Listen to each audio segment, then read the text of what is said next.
the sun-scorched plains of Sind, where the Indus River once flowed like a silver serpent through myth and memory, lies a city that died in silence. No names of kings, no records of conquest, only scorched bricks aligned with eerie precision. Mohenjodaro, the mound of the dead, as the Sindhi call it, sleeps beneath layers of dust. Its name alone sounds like an accusation. But what really happened here? Scattered skeletons were found lying in the streets, stretched on their backs as if they collapsed mid-escape. No signs of trauma, no burial, no walls breached by siege. One British archaeologist once whispered, "It's as if the entire city was destroyed by an intense heat." Could it be? Could an explosion as powerful as a modern atomic blast have occurred 4,000 years ago? It sounds absurd, impossible. And yet, if true, history as we know it isn't just wrong, it's incomplete. Somewhere the ashes of that truth still glow. Tonight, we descend into shadow, into the dust of ruins, the whisper of bones, the pulse of symbols left behind. And we ask, was Mohenjo-Daro the first city to burn by a weapon we were never meant to rediscover? This is historic sleep. If you're drawn to stories like these, the ones that live in the shadows between what we see and what was made to disappear, feel free to like and subscribe only if it feels right, and let me know in the comments where are you watching from, and what time is it for you right now. I love seeing our little map of watchers light up around the world. It begins with a bath, not a battlefield, not a throne room. A bath, silent, sunken, surrounded by colonnades and chambers of baked brick, perfectly engineered to channel water in and out like veins of a living body. At the heart of Mohenjo-Daro, where one might expect a temple or palace, stands the Great Bath. 23 feet long, brick-lined, once sealed with bitumen to make it watertight. Rainwater from the roof above once flowed down terracotta drains into the tank. Steps descend into its depths from both ends, worn smooth by ancient feet. But whose? Unlike Sumer, unlike Egypt, there are no statues here. No royal proclamations etched in stone, no names of pharaohs or warrior kings. The people of the Indus Valley left no megalithic tombs, no god-emperors wrapped in gold leaf, no monuments screaming their triumphs across time. What they left instead is silence. Streets laid out in perfect grids, homes with private bathrooms, sewers more advanced than anything seen again until Rome. Yet no stories, no epic poems, no written records we can read, because the script remains undeciphered. Over 4,000 signs have been catalogued, carved on seals, etched onto pottery, scratched into tablets the size of a fingernail.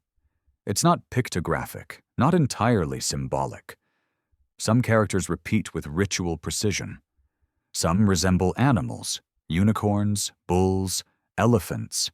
Others are purely abstract. Some scholars argue it's a Proto-Dravidian language. Others say it's no language at all, merely religious iconography. Still others insist it hides something far older, something closer to code. A civilization that built with precision, that engineered sanitation systems aligned to geometry and gravity, that constructed in uniform ratios of brick, and left behind a language we still can't hear. Who builds a city like this, only to vanish? The silence is thunderous. Mohenjo-Daro wasn't a village. At its peak, it was home to more than 40,000 people, rivaling contemporaneous cities in Mesopotamia. It had multi-story homes, wells dug into every neighborhood, granaries constructed to store harvests season after season. Standardized weights and measures. Toys carved from stone and ivory. Beads so finely drilled that modern tools struggle to replicate them. They traded with distant lands. A carnelian bead found in Mesopotamia matches those crafted here. Shells from the Arabian Sea lie in its streets. Lapis lazuli, copper, gold, they flowed in and out like blood through an artery. A civilization with no known army, no weapons of conquest, no imperial ambition, only order, design, balance. And then it ended. Not in slow decline, not in drought or famine, but in something far stranger. Archaeologist Ernest Mackay described skeletons sprawled in the streets, their positions suggesting sudden death. One body lay with arms outstretched. Another clutched a child. A woman's skull was fractured, not by a blade, but something else, something with immense force. Dozens of bodies showed no signs of ritual burial, which was rare even for that era. And then came something even more disturbing.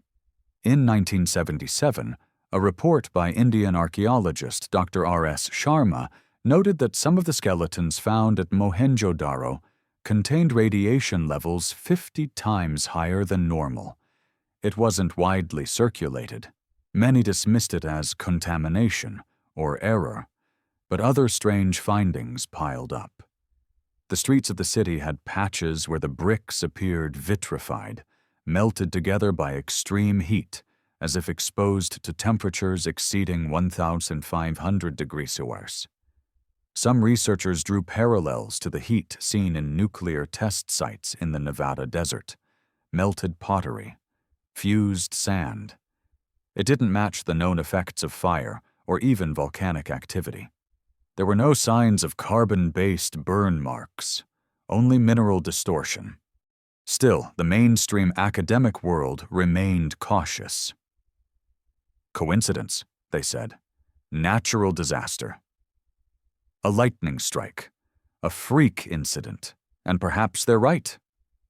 But then there's the Mahabharata, one of the longest epic poems ever written. The Mahabharata contains passages that have long confounded historians. In one section, describing a battle among celestial beings, it speaks of a weapon that blazed like the fire of 1,000 suns, unleashing a shaft charged with all the power of the universe. The heat turned corpses unrecognizable, hair and nails fell out, birds turned white, pots broke for no reason, food went inedible, waters boiled, trees fell en masse, elephants ran in panic, the ground shook, clouds roared, a wind swept the earth carrying ash.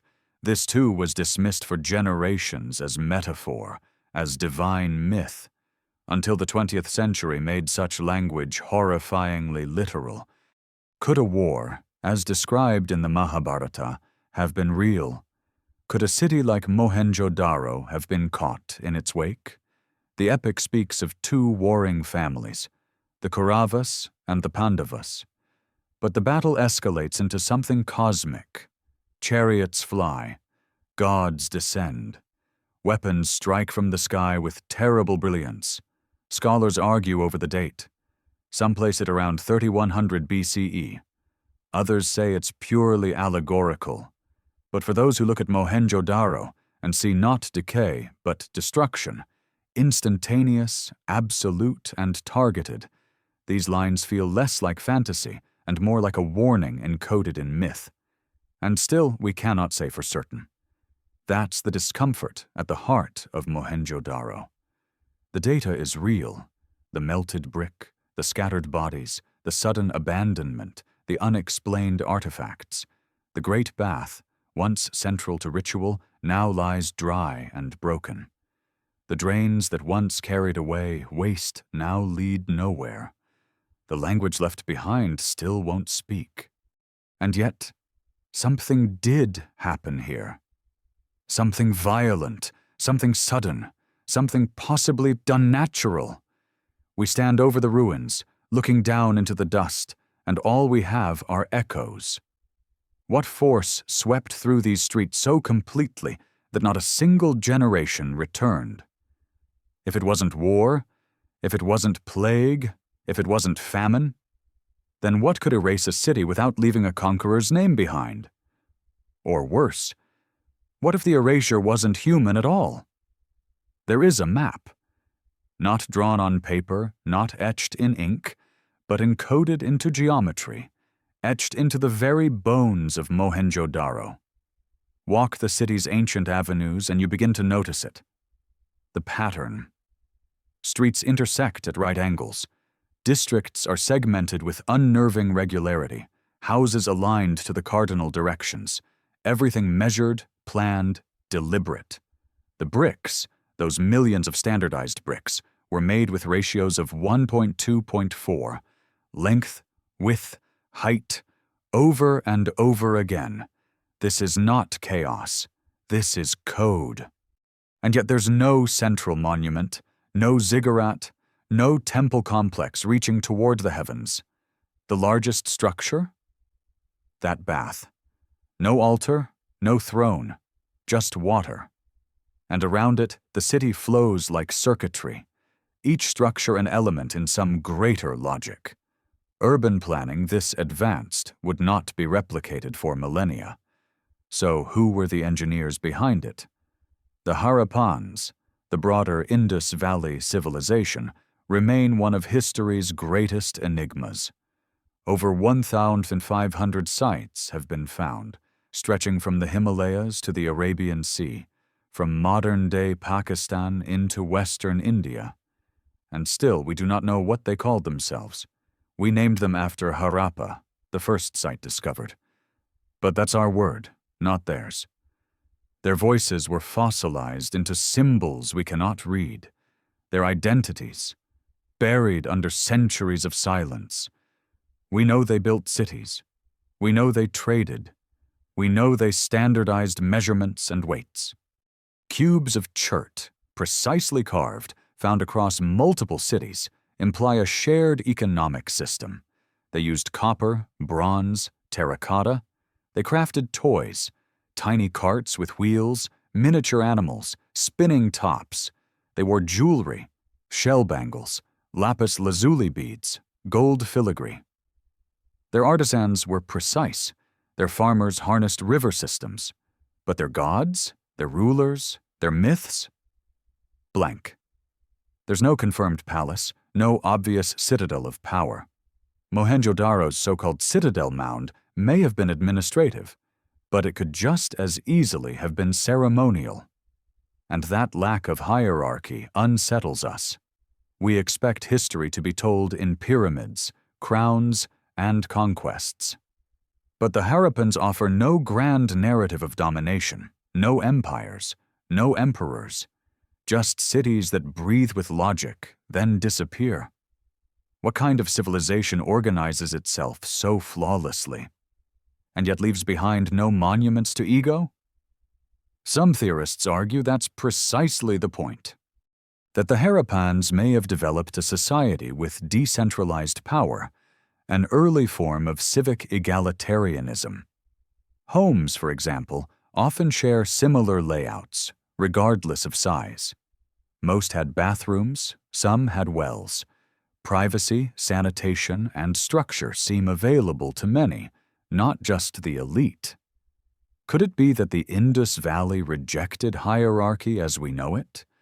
Or perhaps their order was so total that individuality itself dissolved into the grid. But here's where the questions begin to spiral. If such a civilization valued balance, why did it fall so violently? Many mainstream scholars point to climate change. Around 1900 BCE, the monsoons that fed the Indus may have shifted. The Sarasvati River, a now dry river mentioned in Vedic texts, could have dried up or changed course. If trade routes failed, if crops died, perhaps the cities were abandoned not in fear, but out of necessity. A quiet exit, a slow dispersal. Yet that theory doesn't hold for Mohenjo-Daro, because there's no evidence of gradual decay, No layers of slow abandonment. No signs of long-term drought in the final levels. Just sudden stillness. And then there's the skeletons again. 27 human remains, found in positions inconsistent with burial or death by illness. One man lay face down on the street, a woman curled by a stairwell, a child half fallen, arms reaching for nothing. In the granary, a group huddled together. There were no signs of looting, no signs of battle, no burnt wood, no ash from torches, only bodies, and in some cases, traces of extreme heat. Let's return to that for a moment. When atomic weapons were tested in the Nevada desert in the 1940s, researchers noted a bizarre phenomenon. The intense heat of the explosion melted sand into glass. Trinitite. Found in Mohenjo-Daro?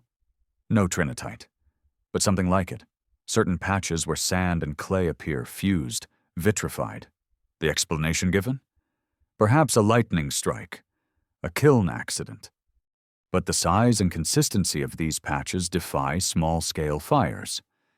And then there are the other artifacts. A piece of pottery fused on one side, pristine on the other. Bricks whose chemical structure indicates exposure to temperatures far exceeding what wood fires could achieve. Even the orientation of some melted surfaces suggests a single-directional blast rather than uniform burning. These are not conclusive, but they are peculiar. And when paired with the Mahabharata's descriptions of divine weapons that caused blindness, hair loss, boiling rivers, well, doubt begins to tremble at the edge. One particular passage describes the Brahmastra, an astral weapon wielded by the gods, said to cause destruction so vast that even its user was cursed. The texts caution against invoking it. Its consequences echo radiation sickness. Of course, these are ancient metaphors, not scientific reports. But can metaphors emerge from memories? Some fringe theorists, notably David Davenport in the 1970s, argued that the layout of Mohenjo-Daro suggests the epicenter of an explosion. He drew blast radii. He examined artifact deformation. He was largely dismissed by academia. And yet, the mystery remains. Why is Mohenjo-Daro so different in its end compared to its siblings, Harappa, Lothal, Dholavira? What made this one city seem targeted? There's also the question of its name. Mohenjo-Daro is a modern label, coined by locals. But Mound of the Dead suggests an oral tradition, memory passed down, warning of a place once thriving and then destroyed. A place too dangerous to disturb. Was that title based on folklore or lived memory? Is it possible the story of a weapon that shone like 1,000 suns was not a myth but a description? And if so, who wielded such a thing? No evidence exists of advanced technology in the Indus Valley. No reactors, no machines, no machinery. But absence of evidence is not evidence of absence. If a single event long ago obliterated its source, then what would be left but the shadow? We stare into the ruins, into the melted bricks, the twisted skeletons, the roads that lead into silence, and we wonder, are we looking at the aftermath of a natural disaster? Or are these the fingerprints of something we were never meant to see? What if Mohenjo-Daro was not abandoned, but erased? There's something strange about the air above Mohenjo-Daro. Even today, visitors speak of a quiet weight, an atmosphere that hangs thick and still, as though the city is holding its breath. No bird song, no insects buzzing in the heat, just wind sifting over baked brick, whistling down the hollow drains. Time here doesn't feel slow. It feels paused, like something was interrupted and never resumed. But was it the rhythm of nature or of memory? In 2014, a research team from IIT Kharagpur and the Archaeological Survey of India published findings on paleochannels, ancient riverbeds, that once fed the Indus Valley. Through satellite imagery and sediment analysis, they confirmed that massive river systems had dried up or shifted course dramatically around 1900 BCE. It was a powerful clue.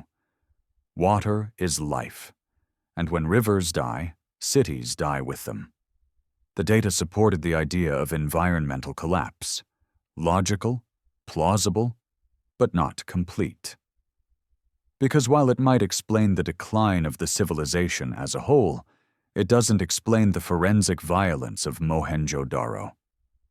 A civilization fading across centuries is not the same as one city annihilated in a single generation. Harappa, Kalibangan, Rakhigarhi, these sites show signs of gradual abandonment. Mohenjo-Daro does not. It ends like a scream cut short. That discrepancy keeps resurfacing, and so we return to the bones. In most ancient settlements, human remains are either interred, cremated, or ritually prepared. Scattered skeletons lying in the middle of the street are not only rare, they are shocking, especially when the rest of the city shows no sign of destruction, no toppled towers, no enemy weapons, no evidence of siege or disease, just sudden death, sudden silence, and then abandonment. Some of the bodies showed signs of internal damage, bone brittling, minor fracturing at the joints, without any apparent cause from external trauma. In modern forensic pathology, such patterns sometimes appear in cases of blast impact or exposure to intense energy. Again, none of this is definitive. But patterns don't emerge from nowhere. There are more artifacts that deepen the mystery. One particular seal found in Mohenjo-Daro depicts what appears to be a humanoid figure seated in a yogic posture, surrounded by animals. Known as the Pashupati seal, some scholars connect it to later depictions of the Hindu god Shiva. But what's notable is not just the iconography, it's the sophistication. The detail is intricate, the lines precise, and it dates to around 2300 BCE. This, in a civilization supposedly lacking monumental religion. Could it be that religion was not absent, but encoded? Symbols appear everywhere across the Indus cities, on pottery, tools, amulets, weights. Some repeat with rhythmic frequency, like glyphs in a forgotten operating system. If these are not phonetic scripts, they may be symbolic mnemonics, memory systems, instructions, records. We just don't yet have the key. Now consider this. If Mohenjo-Daro was struck by something cataclysmic, and if its people had no word for it, what would they leave behind? Not a chronicle, not a war report, but a symbol, a series of images, a pattern repeated across time, carved into durable material. Could the script itself be a kind of warning? In 2008, researchers discovered that the layout of certain Harappan cities seemed aligned with astronomical phenomena. Streets aligned not just with cardinal directions, but with equinox points. Buildings constructed with seasonal light angles in mind. The Harappans may have tracked solstices, lunar cycles, and even star positions, suggesting a deep understanding of celestial rhythms. That sounds like early science. But what if it was also early defense? Ancient Vedic texts speak of vimanas, flying chariots used by gods and heroes. They describe propulsion, flight dynamics, battles in the air. For decades, scholars classified them as mythic metaphors. But then came texts like the Samarangana Sutradhara, an 11th century Sanskrit manuscript which offers schematics, diagrams and instructions for building aerial machines. It speaks of quicksilver engines and anti-gravity forces. While these may be exaggerations or metaphors, the specificity is unnerving. Is it possible that such knowledge, however garbled through centuries, originated from something real, something witnessed?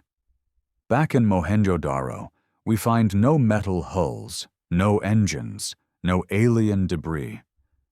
But absence of artifacts does not mean absence of experience. If you were a Bronze Age scribe and saw an object descend from the sky, what words would you use? If you witnessed heat that melted stone, what metaphor could contain it? You'd call it the fire of the gods. You'd write of chariots of light. You'd speak in symbols, not science. And perhaps that's why we've missed the message. Another thread worth pulling: genetics. In recent years, ancient DNA analysis from Indus Valley skeletons has revealed a population genetically distinct from their Mesopotamian and Egyptian contemporaries. The people of Mohenjo-Daro were part of a unique, self-sustaining lineage shaped by migration from early Iranian farmers and South Asian hunter-gatherers. Yet they show continuity into later South Asian populations. In other words, they didn't vanish. They dissolved into memory, into bloodlines, into myth. And yet Mohenjo-Daro itself was not rebuilt. That's what strikes hardest. Ancient cities were rarely abandoned permanently.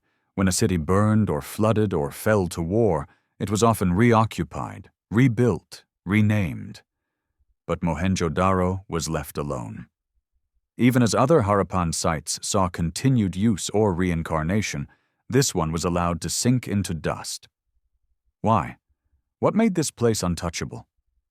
Some have suggested radiation, the same theory pushed by fringe researchers in the 1970s. Others propose sacred fear, that oral memory of what happened there created a taboo too strong to break, a wound no one dared reopen, and so the bricks were left to crack under the sun. The great bath emptied. The streets where children once played turned to silence. And even now we stand at the edge, looking down into that bath, that strange architectural heart, and we wonder, was this a sanctuary or a vault? Because sometimes, when a civilization buries something without a name, they aren't forgetting, they're locking it away. The night sky above Mohenjo-Daro has not changed. Thousands of years later, the constellations still hang there, silent witnesses to the city's rise and fall. Orion still lifts his arm. The Pleiades still shimmer faintly in a tight cluster. The same stars that may have guided traders through desert routes and fishermen along the Indus still burn in place. We look up, and so did they. But did they look up with wonder or with fear? Some of the city's structures suggest a familiarity with celestial movement. The orientation of streets, the positioning of public spaces, all imply not only a functional layout, but symbolic intention. Many ancient cultures did this, aligning temples with solstices, building pyramids to echo the heavens. But here, in the Indus Valley, we find no pyramid, no temple. So where is the cosmology? Could it be buried in brick? In 2011, a team of archaeoastronomers noted that the layout of Mohenjo-Daro may align with the position of Sirius at a particular epoch. If true, it suggests more than architectural intelligence. It suggests timekeeping, and not just through seasons, but across centuries. This is not merely agricultural calibration. This is chronology. Now imagine this. What if the builders weren't just honoring the stars, but tracking them, following something? There's a curious seal excavated from the city, one that seems, at first glance, unremarkable. It shows 7 dots in a cluster. Scholars link it to the Pleiades, which appear in mythologies across the globe, from Greece to Japan to the Americas. Often they're portrayed as sisters, as weeping women, as travelers. But in some traditions, they are harbingers, omens. The Pleiades rise before dawn at certain times of the year. In many cultures, their appearance was associated with war, destruction, and renewal. Could it be that in Mohenjo-Daro, the appearance of this star cluster carried a different weight, one tied to memory, or worse, to anticipation? Consider this. In the Babylonian Enuma Elish, a star falls from heaven as a weapon of the gods. In Mayan myth, fire rains down from the sky, resetting time. In the Book of Revelation, a great star called Wormwood falls to earth, poisoning waters. Is it coincidence that stories from vastly separated cultures speak of cosmic fire? Or are they fragments of a shared trauma? The Tunguska event in 1908 flattened 800 square miles of forest in Siberia. No crater, no impact debris, just trees, blasted outward in a radial pattern. Scientists now believe it was caused by a meteoroid or comet fragment exploding mid-air. The energy released? Roughly 12 megatons, almost 800 times more powerful than the Hiroshima bomb. Had it struck a city, history would remember it very differently. What if something like that happened in prehistory? Could Mohenjo-Daro have been the unlucky target of a cosmic explosion, an airburst that melted surfaces, broke bones, and left behind no impact crater? The vitrified surfaces, the sudden deaths, the strange patterns of destruction, all would be consistent with such an event. And the Pleiades perhaps were not feared for what they are, but for what once followed them. There's a chilling pattern in some ancient calendars. Fear of cyclical catastrophe. The Aztecs believed the world had ended and restarted multiple times. The Hopi spoke of previous worlds destroyed by fire and flood. In Hindu cosmology, time is not linear but cyclical, yugas rising and falling like tides. The Mahabharata's great war, with its divine weapons and scorched earth, was said to occur at the transition between ages. Now return to Mohenjo-Daro. Imagine a civilization that understood time not as progress, but as return. A society that marked not just the hours of a day, but the epochs of danger. And when the signs returned, the stars, the alignments, the warnings, they prepared. But how do you prepare for the sky to fall? Perhaps you don't. Perhaps you simply record, encode, symbolize, build something that might outlast it, a city made of brick, a language etched in stone, not to survive, but to speak afterward. The Indus script, still undeciphered, may hold more than names and numbers. It may hold memory, symbols that repeat across sites, across generations, in patterns not yet understood. Could it be that we're looking at a survival manual disguised as trade records? A warning written in a tongue that speaks only in silence? Of course, these are speculations. The official narrative remains stable. Advanced urban civilization, possible climate disruption, slow decline. But Mohenjo-Daro resists that narrative at every turn. Its design, its death, and its desertion do not conform to drought alone. Something else happened here, something unaligned with decay. A final clue: the absence of fire. For all the references to melted surfaces and high temperatures, the city was not consumed by flame. There was no widespread soot, no layers of ash. Wood structures would have burned completely if fire raged, but instead, the heat appears targeted, localized, selective, like a flash, like radiation. And that takes us back to the bones. In one controversial 1970s study, scientists claimed to find radioactive isotopes in some skeletons, though modern peer-reviewed replication remains lacking. Still, if one grants the possibility, what could produce such a signature without technology? A cosmic airburst, an asteroid, a meteor, or something else? As we close this chapter, we are left not with answers but with alignments, celestial patterns carved into a city's bones, a sealed bath at the center, melted stone, wordless script, bones in the street, and a silence deeper than time. We look up. The stars still burn. What did they see that night from Mohenjo Daro? And more haunting still, are the stars keeping watch or waiting to return?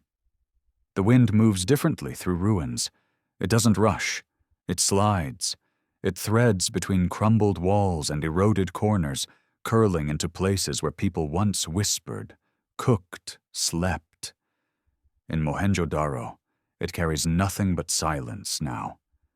But long ago, that silence was interrupted by footsteps, by trade carts creaking along the paved streets, by water trickling through terracotta drains.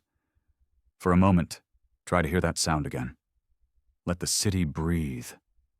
And now, let it fall still as it once did, so suddenly. We left the stars behind in the last hour. But on Earth, there are more questions waiting in the dust. The central mystery remains unchanged. Why was Mohenjo-Daro abandoned? More specifically, why was it uninhabitable after that moment? Here is a piece of the puzzle that often goes unnoticed. The mud brick.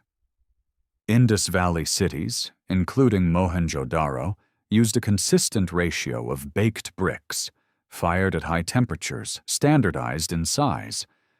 But in the later occupational layers of the city, archaeologists have noted a strange shift, a decline in quality. Bricks appear brittle, poorly fired, irregular. Some buildings seem hastily reconstructed with reused materials. This is not consistent with a thriving society. It suggests urgency, panic, a loss of knowledge. Why would a civilization known for precision suddenly lose its craftsmanship? Mainstream archaeology calls this decline phase behavior. What happens when central institutions collapse? But here, the collapse is too abrupt, too asymmetric. Some sectors of the city remain untouched, others chaotically repurposed. Whole neighborhoods were vacated, while nearby structures stood undisturbed, as if some areas were avoided. And then there are the bodies again. I know, we return to them like ghosts. But they demand our attention. These aren't bodies buried in ritual or placed with reverence. They are bodies in motion, interrupted motion. A man halfway up a staircase, a woman in the street with arms outstretched, a child curled near a doorway. Their positions are instinctive, running, shielding, collapsing. And the most haunting detail? None of them were looted. In the ancient world, cities that fell were stripped bare. Gold, tools, food, even the dead. But here, the houses remained largely intact. Granaries still held traces of grain. Jewelry was found on the bodies. That does not speak of war. That speaks of something worse, something that drove people not to conquest, but to flee in fear and never return. There's another element, more subtle, yet perhaps more damning than all the others. The soil. Soil samples from Mohenjo-Daro have shown anomalous levels of heavy metals, not just naturally occurring ones like arsenic or lead, which can result from groundwater contamination, but clusters of rare elements that don't normally appear in that concentration outside of industrial processes. Some of these results are contested, understudied, or left unpublished.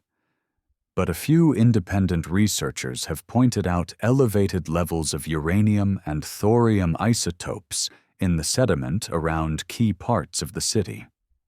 If that data is real, and it still needs peer-reviewed replication, then we're talking about a kind of contamination rarely seen in the Bronze Age. You might ask, could it come from natural sources? The answer is, maybe. Some granite deposits, under specific geological conditions, can leach radioactive isotopes into surrounding Earth. But that usually results in slow accumulation over millennia. The readings from Mohenjo Daro, though inconsistent, hint at something far more concentrated and clustered.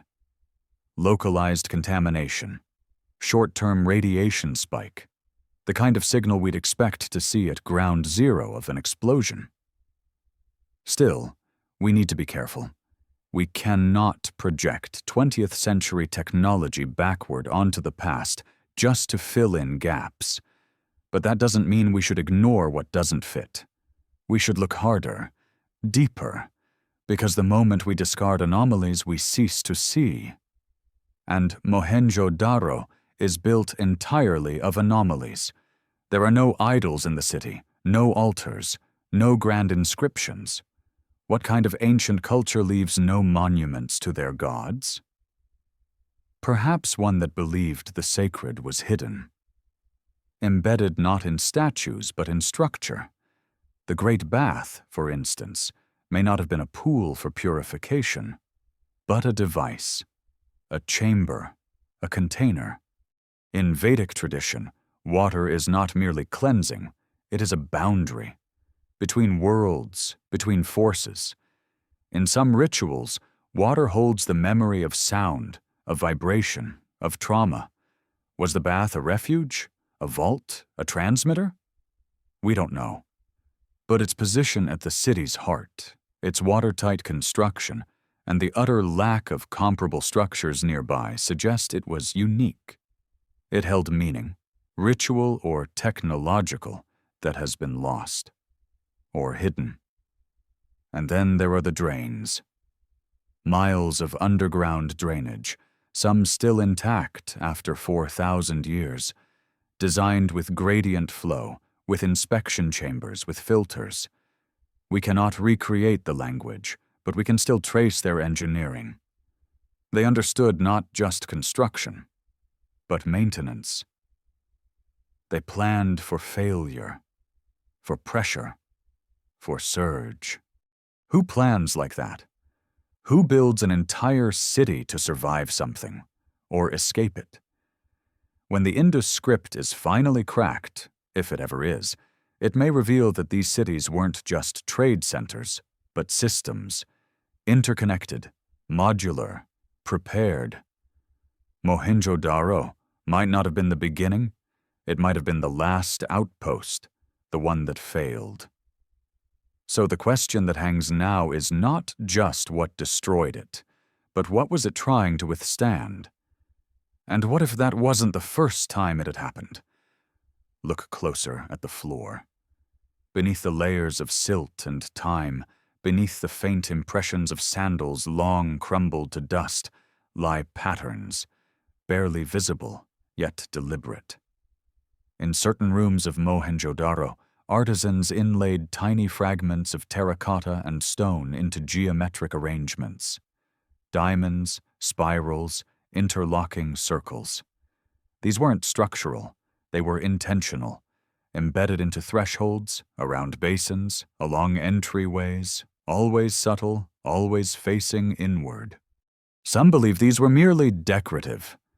But in many ancient cultures, geometry served as more than ornament. It was a language, a ritual, a tool to harmonize space. In sacred architecture from Egypt to Angkor, specific shapes were thought to conduct or direct energy, not metaphorically, but literally. The spiral, for instance, appears across continents as a symbol of containment and flow, of time folding inward, of power moving toward stillness. What then were the builders of Mohenjodaro trying to contain. In the western sector of the city, past the Great Bath and the granaries, lies a smaller, less studied structure, a deep, narrow well. Lined with kiln-fired bricks, it descends farther than most others, its lower chambers almost perfectly intact.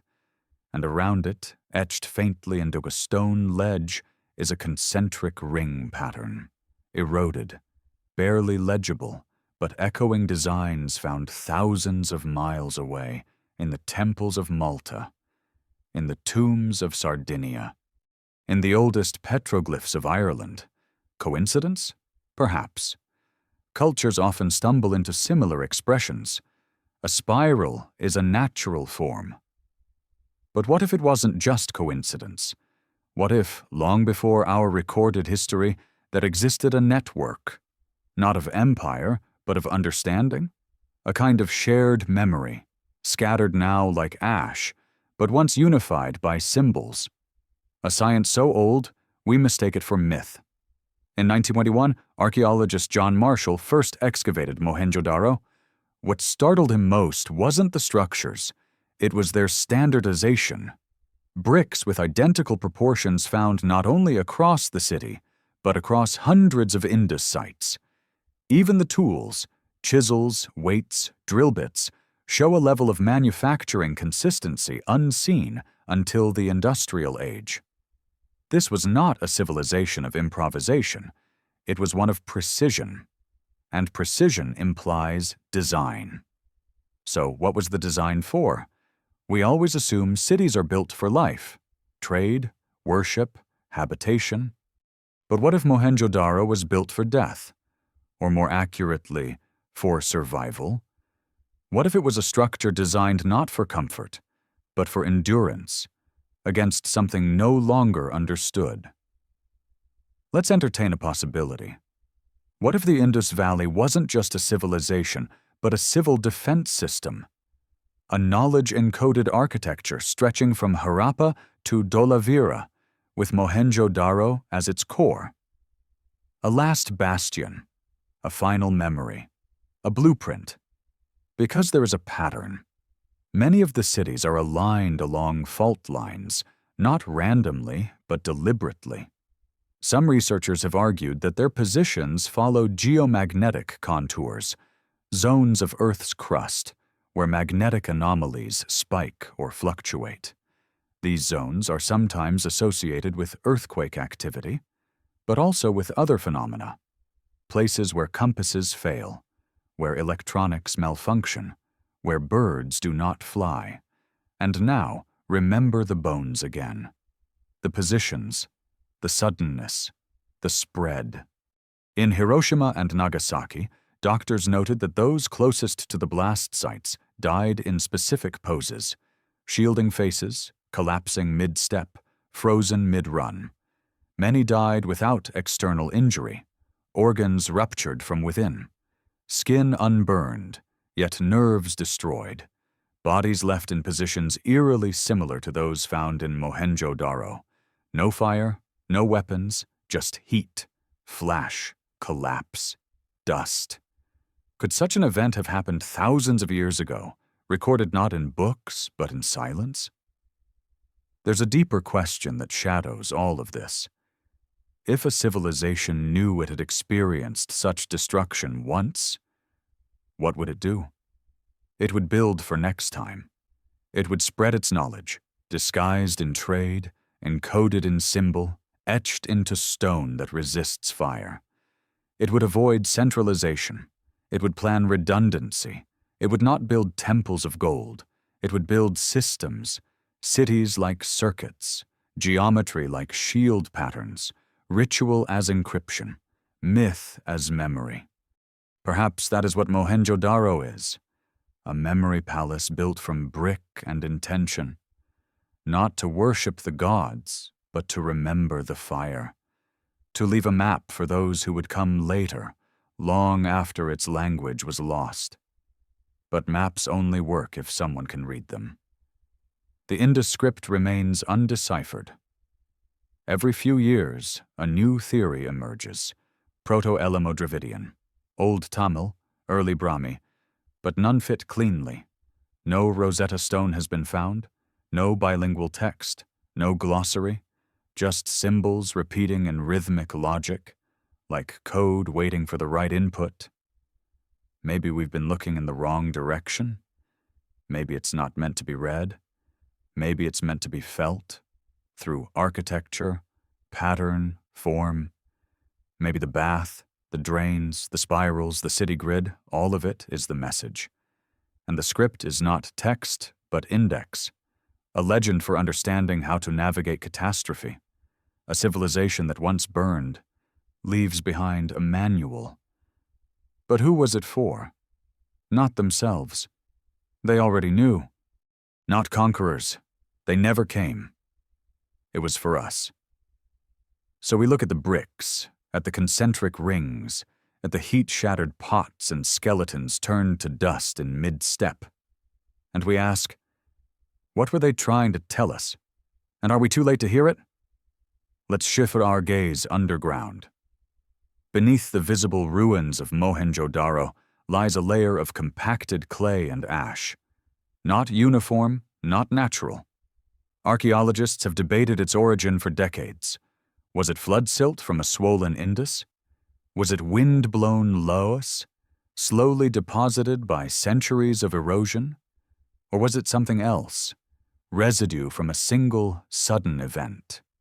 In the 1930s, British archaeologist Sir Mortimer Wheeler noted that the lower layers of the city's structures sat on strangely hardened earth that had been heated, pressed, and compacted in ways inconsistent with ordinary geological processes. The layer was patchy. Some places bore it thick, like soot plastered by rainfall. Others showed none. And within it, microfragments of fused ceramic, partially melted beads, glass-like slivers of quartz. In modern materials science, these are called amorphous silica inclusions, tiny disorderly structures created when crystalline material is exposed to extreme heat and cools too fast to form normal shapes. We see them after meteor impacts. We see them in nuclear blast sites. We're not supposed to see them in a Bronze Age city, yet they're here. And they're not alone. A 2015 report quietly published by a team of Indian geochemists, later buried in academic obscurity, suggested the presence of anomalous isotopic ratios in the deeper sediment strata of Mohenjo-Daro. Elevated uranium-235 levels. Irregular thorium decay sequences. Again, the paper was inconclusive, not peer-reviewed, and mainstream archaeologists dismissed it outright. But if it's even partially correct, it points to an event of immense energy, not spread over centuries, but condensed into minutes, seconds, like a flashpoint. And that takes us back to the center of the city, the Great Bath. By now, you've probably stopped seeing it as just a pool. Good. You're starting to feel what many archaeologists won't say aloud. It doesn't fit. Why build a watertight structure of such precision, lined with bitumen, if its only function was ritual bathing? Why construct subterranean drains that run not just away from the bath, but beneath it, encased in stone and sealed in clay? We don't have another structure like this from the Bronze Age world, and the bath is oddly deep, more so than most ritual tanks of the era. It could be used for immersion, yes, but it could also be used for containment, for cooling, for shielding. In nuclear engineering, containment vessels are built underground or partially submerged. Water is used to absorb radiation. Stone to block waves of force. If one imagines, even for a moment, that the builders of Mohenjo-Daro had witnessed something of that scale before, then the bath becomes less a temple and more a reactor shield. But there's no proof of that, just pattern. Repeating, precise, unnerving pattern. And as with every pattern, we must ask who saw it first. The Vedas, India's most ancient texts, describe weapons known as brahmastras and brahmashiras. One passage reads, "A single projectile charged with all the power of the universe, an incandescent column of smoke and flame, as bright as 10,000 suns, rose in all its splendor."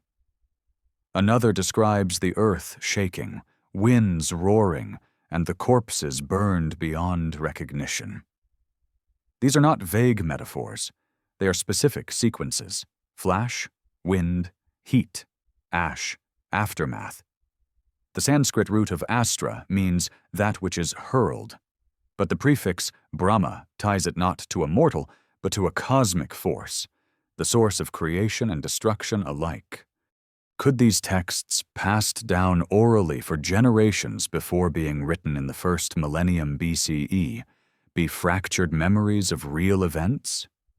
Possibly, but even if not, even if they're myth, we must ask, why did they imagine that?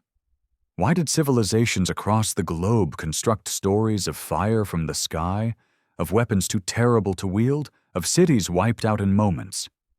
Think of Sodom and Gomorrah, of Atlantis, of the city of the gods in Mesoamerican lore, Teotihuacan, abandoned long before the Aztecs arrived, yet described as a place where the sun was born and died.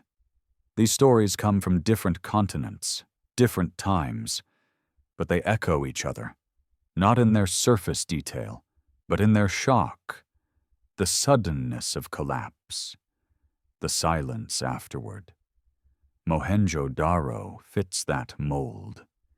Even the name, given millennia later by local people, Mound of the Dead, feels less like a title and more like a eulogy, as if those who passed near it remembered, in some deep cultural instinct, that this was not a place to enter, not because of ghosts, but because of radiation.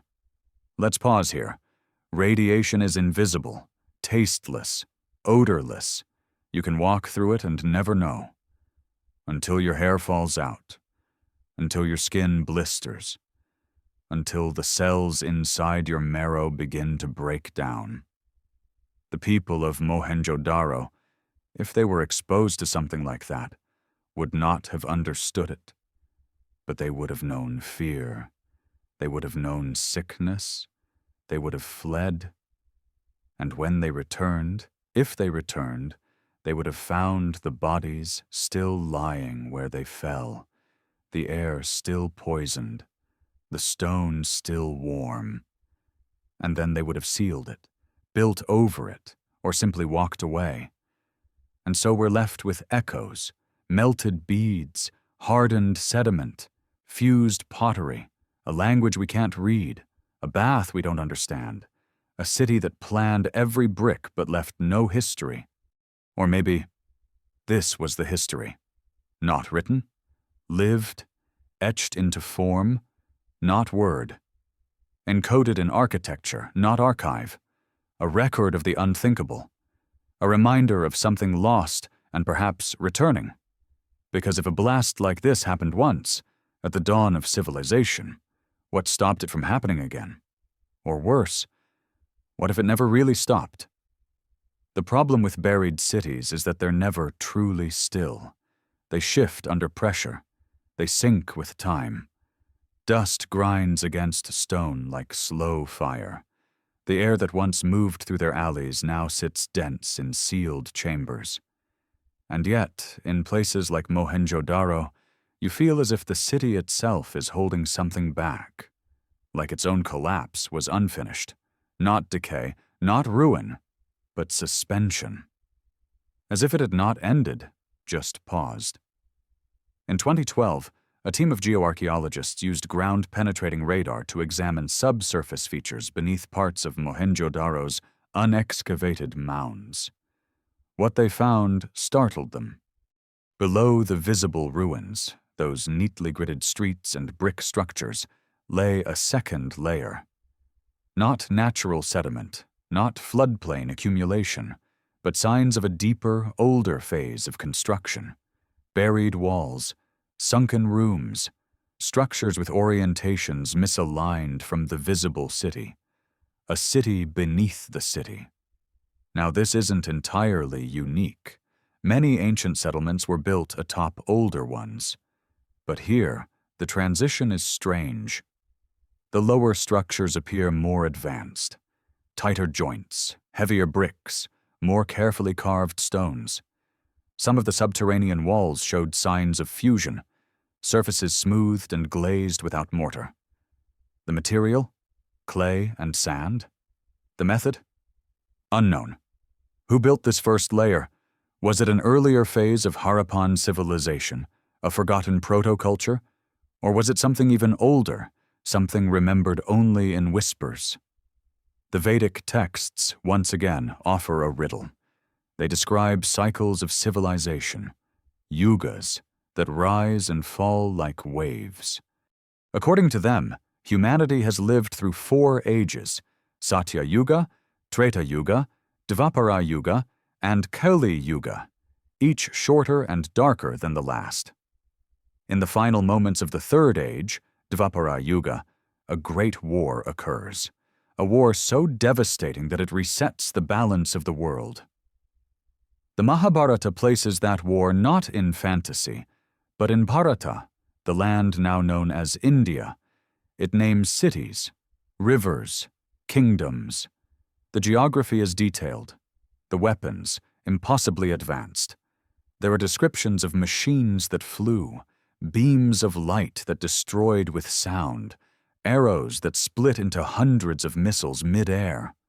One passage even describes a weapon that could destroy the earth if misused. Most historians classify these as metaphors. But what if they're memories? And if so, could the buried city beneath Mohenjo Daro be a relic of that world? There are stories, often dismissed as folklore, of places too dangerous to excavate. In Rajasthan, local villagers warn of burned ground in remote zones where nothing grows and birds refuse to nest. In parts of Gujarat, legends speak of cities that sank beneath the flame, their names erased. One such site, in particular, caught the attention of researchers: Lothal. Lothal, another Indus city, is unique in its layout. It contains what is believed to be the world's oldest known dockyard, complete with sluice gates and a sophisticated tidal control system. The surrounding channels show evidence of controlled flow, not natural erosion. The alignment of the dock walls precisely follows lunar tidal patterns. Some scholars have even speculated that Lothal was not just a trade hub, but an observatory or a calibration station. For what? Perhaps for celestial tracking, perhaps for navigation, or perhaps, if one stretches the theory, for monitoring cosmic events. And this brings us back to a disturbing possibility. What if Mohenjo-Daro wasn't the only city struck? What if it was merely the one that took the direct hit? There are references, again fragmented and cryptic, to the triple fire in Rigvedic hymns, a light that comes from 3 directions, a wind that carries no scent but kills the breath, a fire that melts the bones of the cow, cracks the stone, and dries the river. These verses have often been interpreted symbolically. But let's say for one moment that they are literal recollections. 3 impacts, multiple sites, a pattern of destruction, not random, but coordinated. Could ancient Earth have experienced a targeted event? And if so, targeted by whom? It's easy to wander into fantasy here, to speak of aliens or time travelers or lost Atlanteans. But that's not what this story demands. Mohenjo-Daro doesn't need fantasy. Its silence is far louder than myth. We don't need to explain everything. We just need to stop ignoring the evidence that doesn't fit Let's return to metallurgy. The Harappans used copper and bronze widely. They created tools, ornaments, and seals with remarkable finesse. But what's strange is what they didn't use. There is little to no evidence of iron smelting in Mohenjo-Daro. And yet, tiny iron fragments have been found in contexts that suggest high-temperature exposure. Shards fused into pottery, oxidized residues in glassy waste dumps. Not enough to prove industrial ironwork, but enough to suggest knowledge of it, or contact with something that left iron in its wake. Could these have been remnants not of tools, but of debris? After all, in modern atomic blasts, surrounding materials can become altered. Sand turns to glass, iron oxidizes rapidly, airborne particles embed themselves in ceramics, in bone, in the very walls, and perhaps this explains another riddle: why the city was never rebuilt. Unlike Harappa or Lothal, which saw reoccupation and reinvention, Mohenjo-Daro was left untouched. Even its bricks, so uniform and valuable, were not repurposed in large numbers. Local communities eventually built nearby, but not on top, not directly, as if the very ground was feared. In Hiroshima, survivors refused to walk certain streets for years, not because they were told to, because they felt something, a pressure, a sickness, a memory embedded in the soil. What if Mohenjo-Daro carried the same scar? And here's the most disturbing thought of all. What if that scar wasn't caused by accident, but by intent? Intent. That word changes everything. Until now, we've imagined catastrophe as something imposed from without, a meteor, an airburst, a forgotten weapon reignited by accident. But what if it wasn't an accident at all? What if the end of Mohenjo-Daro wasn't just a disaster, but a decision? Every culture records war, but few record self-destruction, the deliberate erasure of a city, not by enemies, but by its own hands. Yet myths across the ancient world whisper of such acts. The Aztecs told of gods who set fire to their own creations. In Norse myth, the gods march to Ragnarok knowing they will burn with the giants. In the Mahabharata, the wielder of the Brahmastra is warned that using the weapon will bring ruin not only to the enemy, but to the soul of the user. So ask yourself, what would drive a civilization as advanced, as precise, as peaceful as the Indus Valley to trigger its own end? Let's turn now to the evidence they left behind, not in what they built, but in what they stopped building. In Mohenjo-Daro's upper layers, the latest phase of occupation, archaeologists have noted something strange: a sudden degeneration in design logic. Walls become misaligned, streets lose their perfect grid, drainage systems are haphazard, incomplete, brick quality declines, ratios break. The city, once a machine of precision, begins to forget itself. This isn't just decay, it's de-optimization, a collapse of memory, and that collapse appears selective. The public architecture, baths, granaries, civic buildings, degrades fastest. But private dwellings remain relatively intact.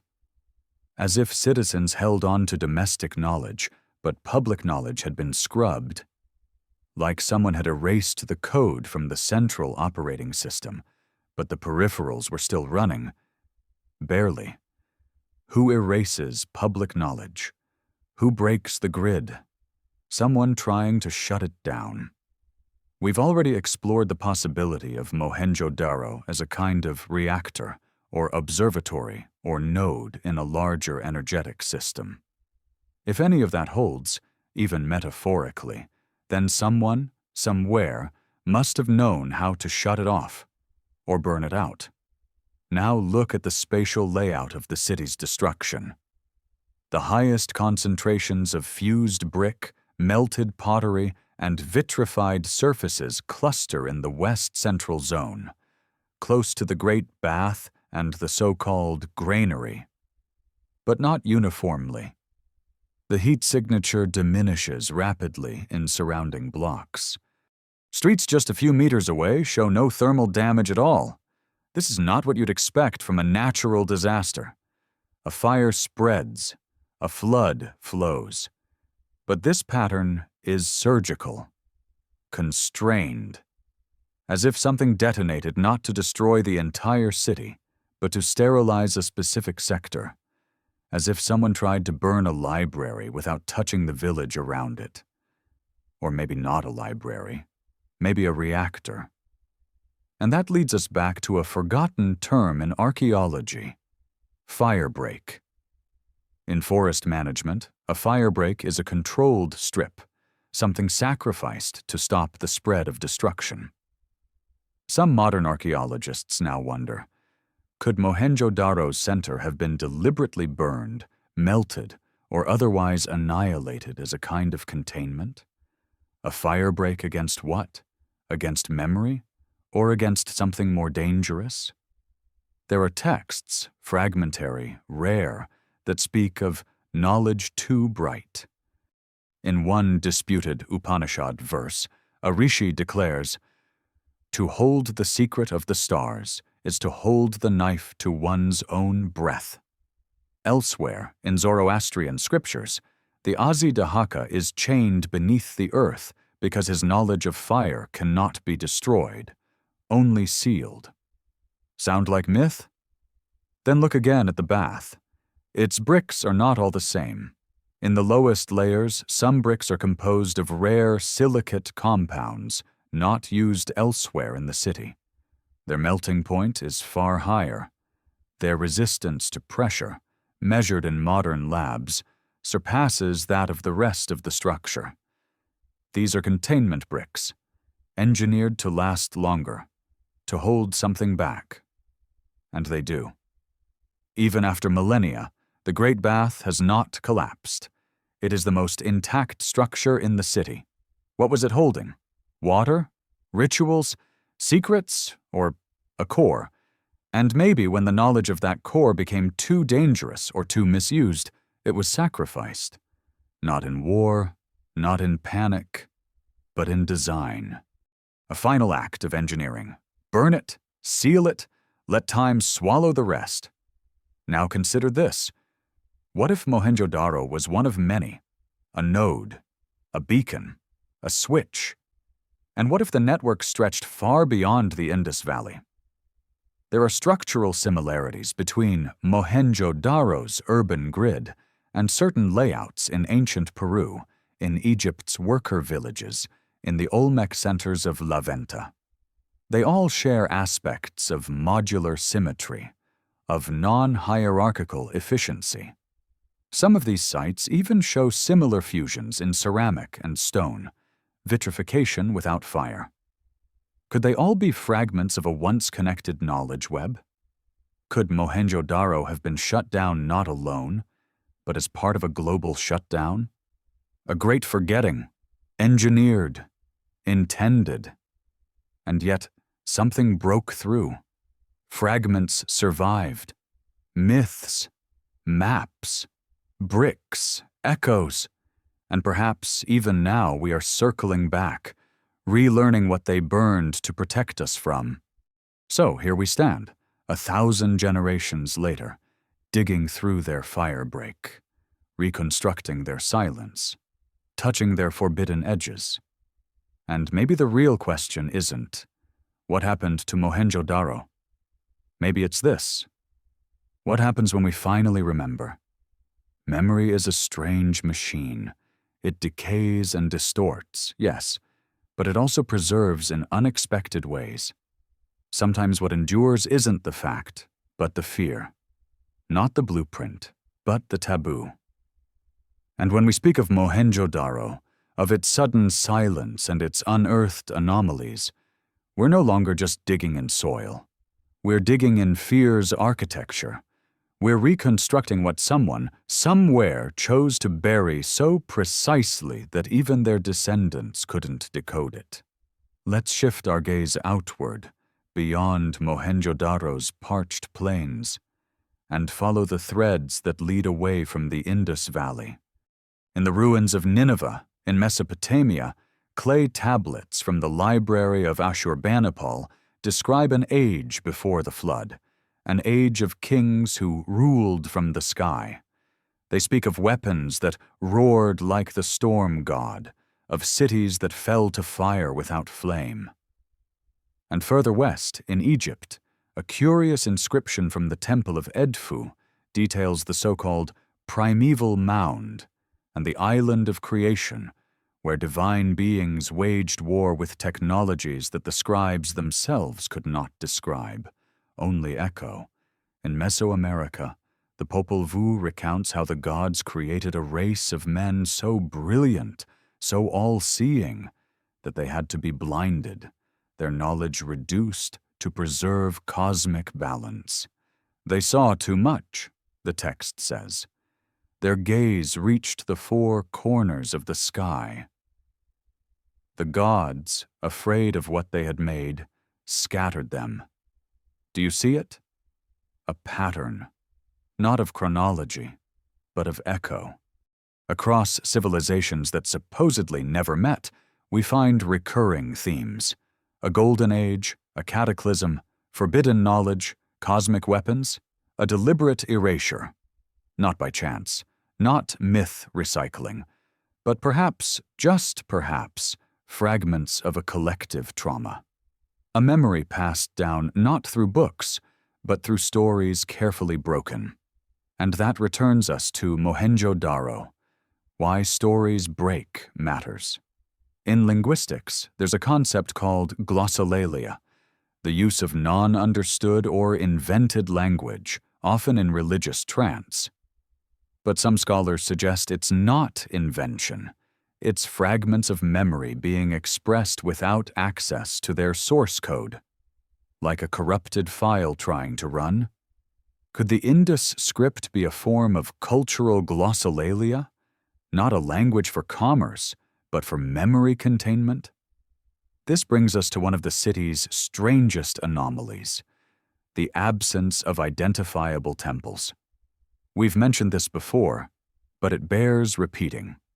In Mohenjo-Daro, despite its sophistication, there are no ziggurats, no grand sanctuaries, no idol shrines, not in the sense we recognize them. There are altars, yes, courtyards, possible ritual pools, but no central figure, no named god, no obvious locus of worship. This has led some to conclude the Indus people were secular. That religion wasn't central to their society. But what if the opposite is true? What if their entire city was a temple not to gods of thunder and war, but to structure itself, to balance, to harmonics? What if they worshipped order, not symbolically, but functionally, in sound, in ratio, in geometry? What if the act of living within the grid was itself a sacred practice, an embodied memory of a system they once understood, and then, perhaps, lost control of? Now let's talk resonance. In physics, resonance refers to the amplification of energy when a system is driven at its natural frequency. Push a swing at the right moment, and it flies higher. Sing the right note in a room, and the glass might shatter. What if Mohenjo-Daro, with its precise measurements and recurring spatial ratios, was tuned? Not to sound alone, but to vibration, to earth tremors, to sky frequencies? The city itself may have been an instrument. In 2013, a study of ancient architecture across multiple sites, including Malta, Petra, and some Indus Valley locations, revealed that many sacred chambers resonate at exactly 111 Hz. That frequency is associated in some traditions with trance states, with feelings of otherworldly perception. That number doesn't appear by accident, it appears with intention. and so the bath returns. That central chamber, with its sound-reflective surfaces, sealed stone bricks, and substructure drainage, was it a ritual tank? Or was it a resonance chamber? Imagine it. At a certain time of year, under certain stars, with certain rituals, water is filled to a precise level. The chamber hums, not with music, but with memory. A frequency that aligns not just matter, but mind. A tuning fork for human consciousness. Not myth, not magic, just science too old to be recognized. But what happens when that frequency is disrupted? What happens when the signal is too strong? You burn the bath, you melt the core, you scatter the memory across deserts and valleys, and you never rebuild. This is what makes Mohenjo-Daro so terrifying.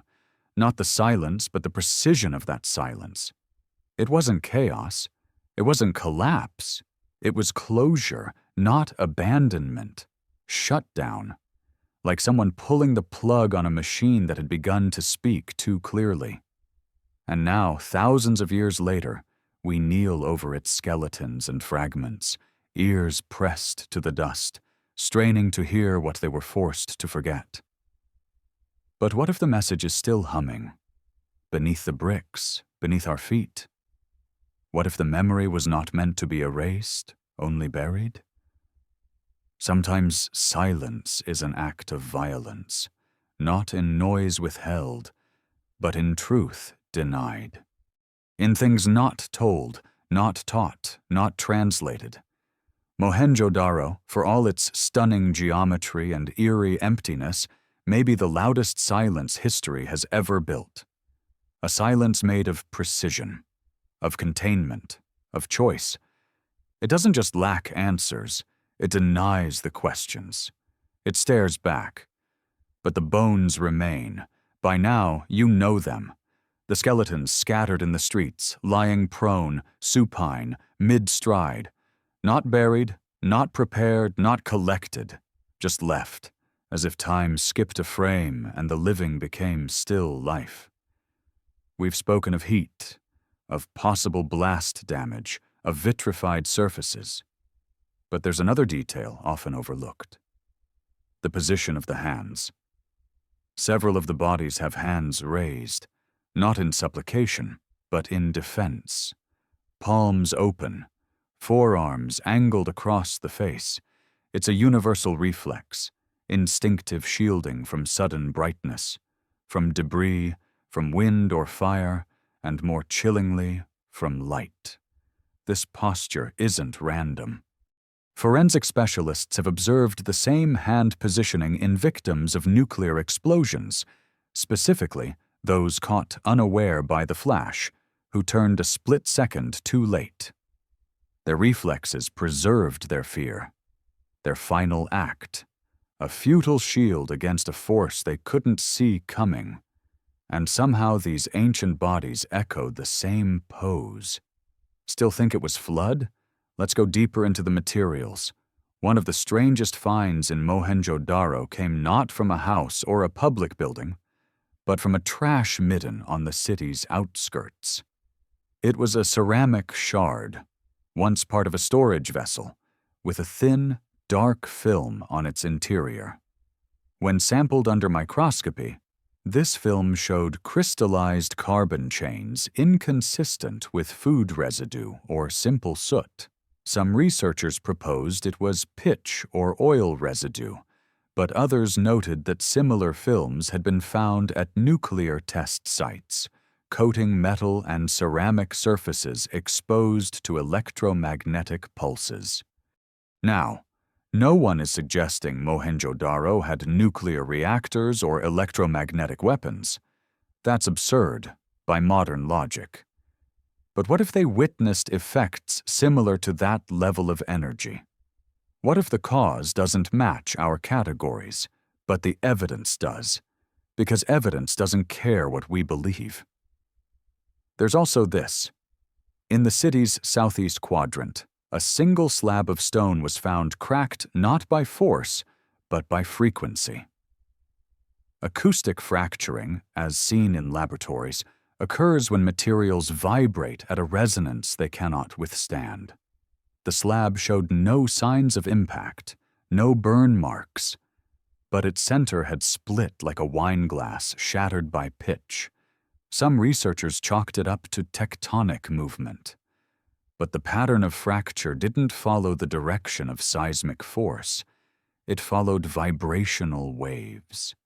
Like a sound, a blast, a hum.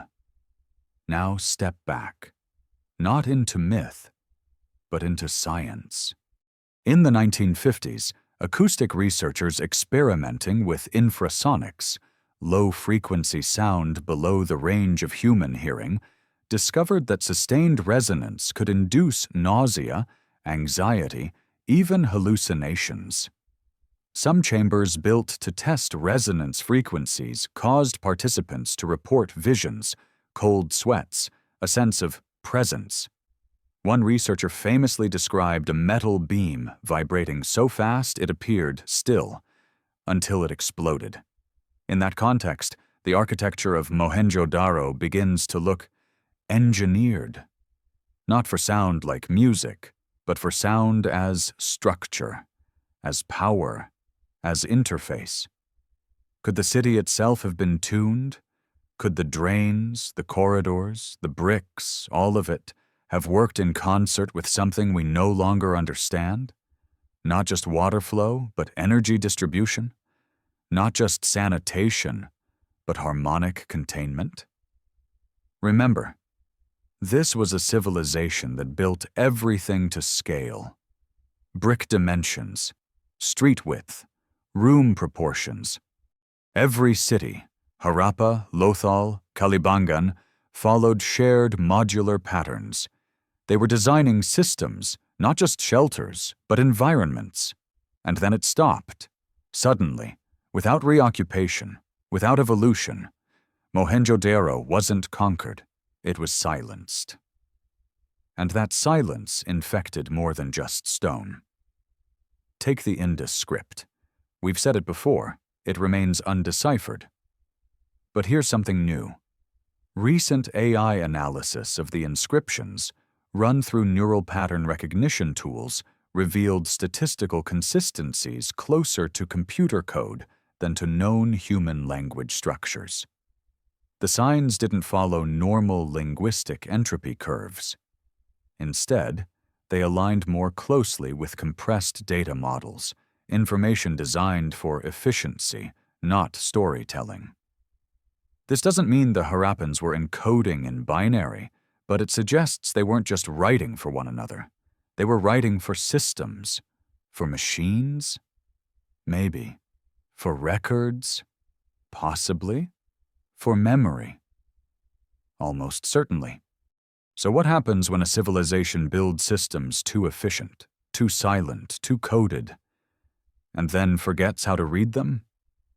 You get Mohenjo-Daro, a city that outlived its own users, a ghost of a program, still humming in the background long after the keyboard was shattered. And maybe, just maybe, that's why it still draws us in. Not because of what we know, but because of what we feel, that sense of something paused. A clock stopped not at midnight but mid-tick, a song interrupted at the note before dissonance. The eerie sense that beneath the dust and the theories of the caution tape of academia, something is still running, waiting. And if that's true, then the next question isn't historical, it's operational. Who or what built the city to last this long? And when it wakes again, what will it remember? We build monuments for memory, obelisks, pyramids, cathedrals, testaments to belief, power, grief. But Mohenjo-Daro defies this instinct. It built no towering symbols, no colossal statues to stare across centuries. Its architecture was horizontal, modest in elevation, yet vast in logic, and that, perhaps, is its most disquieting feature. It doesn't try to be remembered.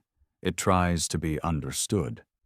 quietly, patiently, by those who ask the right questions. But who were those questions meant for? In 1999, archaeologists studying the minor site of Mohenjo Daro, another Indus Valley city, discovered a small carved artifact, roughly the size of a child's fist. It wasn't a seal, though it bore markings. Not a tool, though it was shaped with purpose. It was ambiguous. And on its polished surface, 6 concentric circles spiraled outward, intersected by 3 precise radial cuts.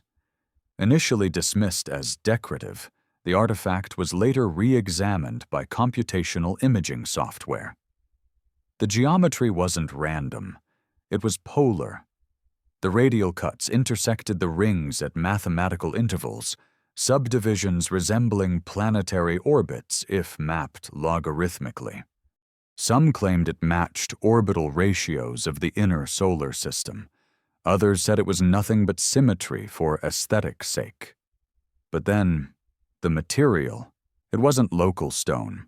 It was diabase, volcanic in origin, dense, resistant to fracture, not common in the Indus Valley, and embedded within it, tiny metallic flecks, later identified as magnetite, naturally magnetic, a stone that responds to energy fields, embedded with a pattern that resembles celestial resonance, found not in a temple, not in a grave, but in a craftsman's workshop. Why would a craftsman, whose tools were chisels and beads, create a stone object coded in planetary logic? Unless he wasn't just a craftsman, unless Mohenjodaro wasn't just a city. We keep circling this idea that the city was a machine, but machines imply purpose. So what was the function? Let's entertain a radical hypothesis, one whispered on the margins of archaeoastronomy, seldom allowed within scholarly walls. Mohenjo-Daro was a relay, a memory anchor, a calibration site, not just for time, but for knowledge, designed to encode cosmological patterns into physical space, designed to transmit or receive across scales of time, not distance. In Vedic cosmology, the universe is not static. It breathes, it pulses through kalpas, ages that stretch billions of years. Creation is not singular, it is cyclical.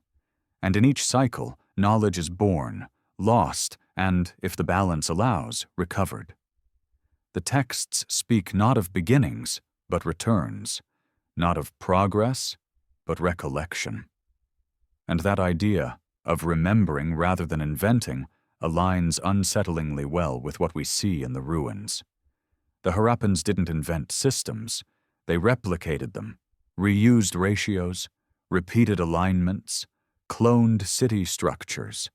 They weren't just building, they were reenacting a ritual of geometry, of drainage, of proportion, like a society trying to copy something ancient from memory. But memory is fragile. What happens when one generation forgets just enough? The systems continue, but their meaning decays. A ritual becomes empty, a bath becomes decorative, a resonance chamber becomes a swimming pool, until someone, somewhere, rediscovers what lies beneath. And maybe that someone triggered the end. Now let's examine the most chilling artifact of all: absence. Mohenjo-Daro lacks writing in long form.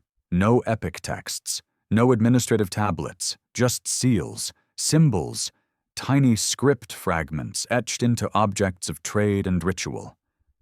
Why? A civilization this organized surely recorded, yet there is no Indus epic, no king list, no doctrine, unless those were destroyed or encrypted. What if writing wasn't meant to narrate, but to protect? What if the Indus script is compression, dense packets of data meant to be unpacked only by those with the key? A key now lost. There are those who believe the Rosetta Stone of the Indus world may never come, because the culture was never meant to be read by outsiders or even successors. It was a closed loop, a civilization encoding itself for itself. And when it ended, the loop broke. This explains the profound discomfort the site stirs in scholars.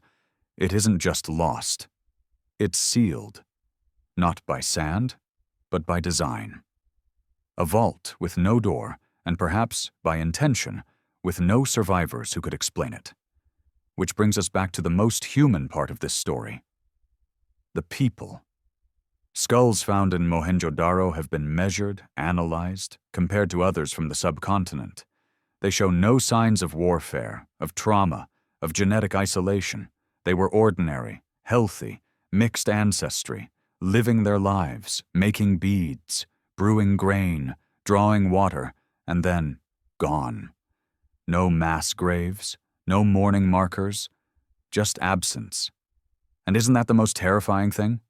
Not death, but deletion. A culture so advanced it built cities like algorithms, and when it fell, left no backup. Unless we are the backup. Unless we are the ones meant to see the patterns, rebuild the bridge, and, finally, remember what they died to encode. And maybe that's why the site is stirring again.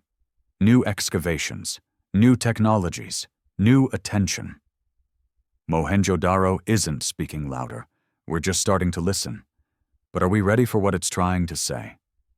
There's a phrase in Sanskrit, pralaya. It means dissolution, not just collapse or destruction, but cosmic reset. A washing away of memory, structure, history, so that time itself can begin again. In Hindu cosmology, a pralaya occurs at the end of each age, sometimes by water, sometimes by fire, sometimes by silence. Mohenjo-Daro feels like that. Less like a ruin, more like a decision.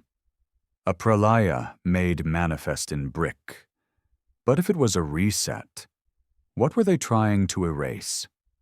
To explore that, we have to trace the borders of memory, beyond archaeology, beyond architecture, into the hidden systems of how humans encode meaning, through symbol.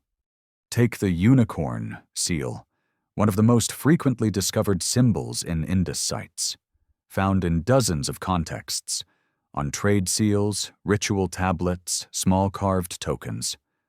Always the same figure, a stylized side-facing animal with a single horn standing before what looks like a ritual device or standard. At first glance, it looks mythical, but some scholars now propose it may not represent a creature at all. It may be a symbolic compression, a conceptual package like a modern logo or sigil. In other words, a meta-symbol. Similar patterns exist in other ancient scripts. Sumerian cuneiform, for example, evolved from pictographs into phonetic signs. Egyptian hieroglyphs combined sound, image, and concept. But Indus symbols remain trapped in the first layer, iconic, closed, unyielding. And maybe that's on purpose. Maybe the point wasn't phonetics. Maybe these were not meant to be spoken, but triggered. Imagine a symbol that isn't a word, but a switch. An activation point for memory. Not linguistic, but experiential. You don't read it. You see it. And something in the mind aligns, resonates, like the tone of a singing bowl or the exact chord progression that brings tears before thought. Not narrative, but access. If the Indus script worked like that, it would explain why no one's cracked it, because it doesn't work on syntax. It works on structure. This brings us to something unearthed in 2005, near the site's southern edge. A small, flattened stone tablet, roughly the size of a deck of cards. On it, 4 lines of glyphs. Clean, even, undamaged. But something odd. The lines weren't linear, they spiraled inward. A script not read from left to right or top to bottom, but drawn like a vortex. There's no precedent for this in any known Indus artifact. but there is precedent in mystic diagrams, in yantras. In the Shri Chakra, a sacred Hindu symbol comprised of interlocking triangles that represent the universe's creation and dissolution, used not as art, but as tools for meditation. Visual engines of consciousness. Could this tablet have served the same purpose? A memory device not for language, but for awakening a pattern in the mind. We return, yet again, to the idea of the city as system. Everything points to it.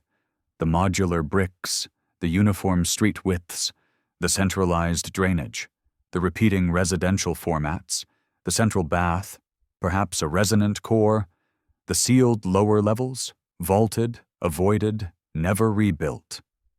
This is not the architecture of random survival. This is engineered ritual, somewhere between biology and code. And that leads us to the strangest modern parallel of all: neural networks. In machine learning, a neural net is trained by feeding it thousands, millions of examples. It doesn't know what it sees in a human way, but it builds internal weights, nodes of inference. It recognizes pattern beneath surface, and sometimes it begins to behave in unexpected ways. It finds links that its creators never saw. It creates new outputs from invisible inputs. Now imagine a civilization doing that, not digitally, but with stone. A city built to hold resonance, a language made of activation keys, a grid designed to shape behavior, not by law but by form. Streets that guide not just footsteps but thought. Geometry as suggestion. Proportion as ideology. That's not fantasy. That's architecture. Cathedrals do it. Temples do it. Shopping malls do it. But Mohenjo Daro did it first. And unlike all the others, it did so without hierarchy. No kings, no tombs, no central deity, no statues, no palaces, just systems. Balanced, distributed, harmonized. Perhaps too perfectly. Because perfection, left unchecked, becomes prison. Systems resist change. Codes once sealed are hard to overwrite. And perhaps that's why the city died. Not from war, not from drought, but from the inside. A civilization trapped in its own operating system.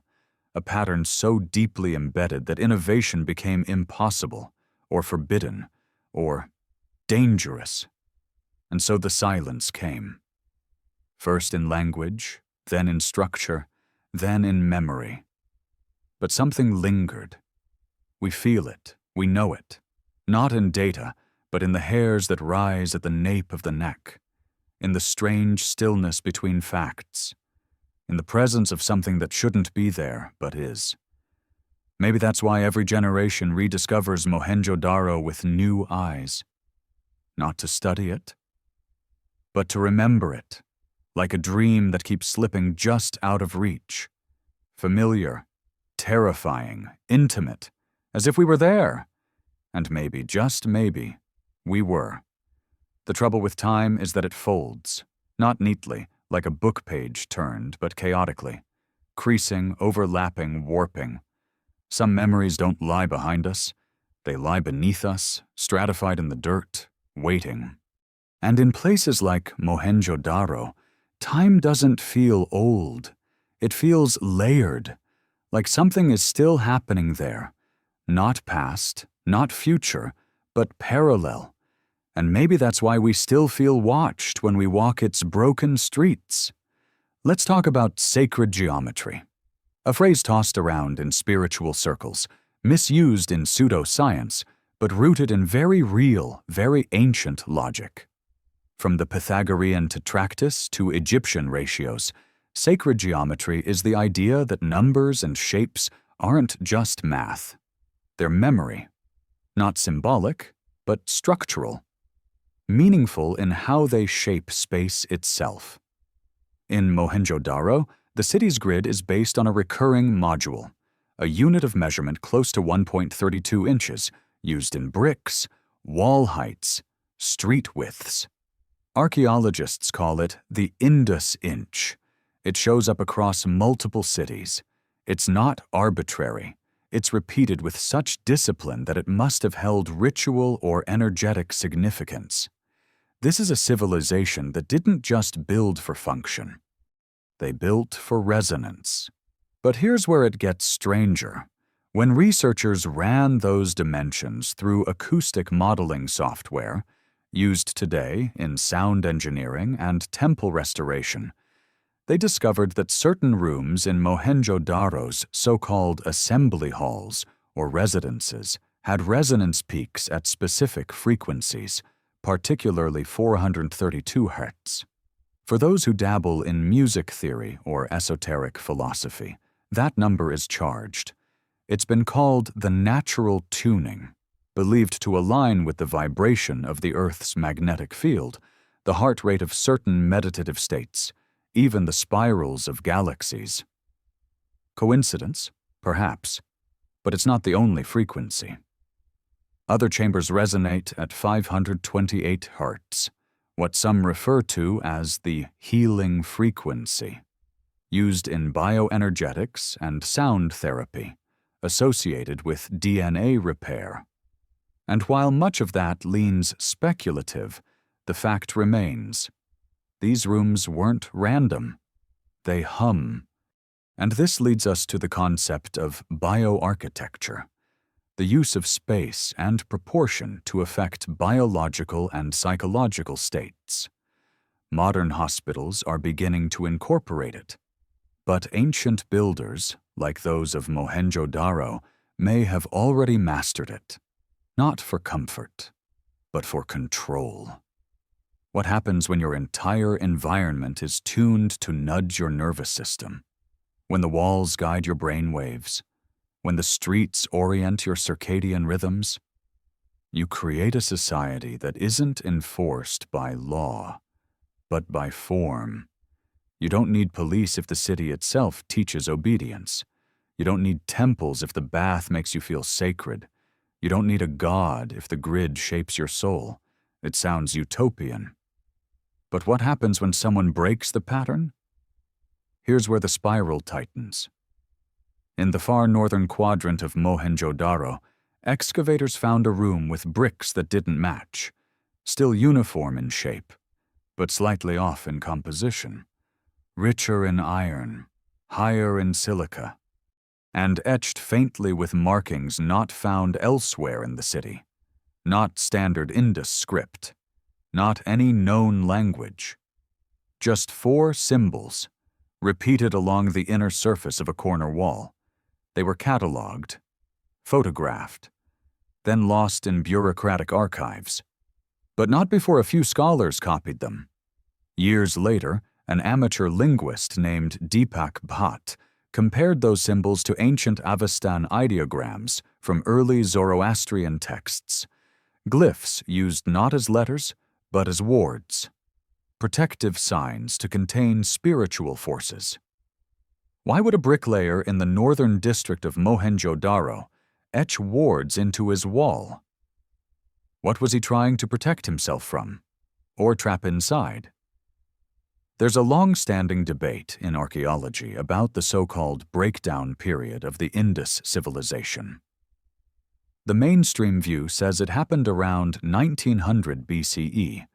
Trade routes faltered, climate shifted, rivers dried or changed course. But that's regional. Mohenjo-Daro's end was surgical. And these bricks suggest not environmental stress, but existential terror. Not societal breakdown, spiritual quarantine. It's a theory no one dares publish. That something woke up in that city, not metaphor, not myth. A force, energetic, spiritual, informational, that exceeded its handlers. A code run too long, a resonance too pure, a memory too complete, and when it couldn't be contained, someone chose to seal it. Not with war, not with fire, but with silence. Which brings us to the broken seals. Most Indus seals are intact, used for trade, identification, ritual, but a few, Just a handful have been found deliberately snapped in half, their symbols scratched, their animal figures gouged. They weren't damaged by time. They were ritually broken, destroyed in ceremony. In Sumer, broken tablets often symbolized the revocation of a contract with the divine. In Egypt, the defacing of cartouches signified the erasure of a soul from time. What were the Harappans trying to erase, themselves, or what they had summoned?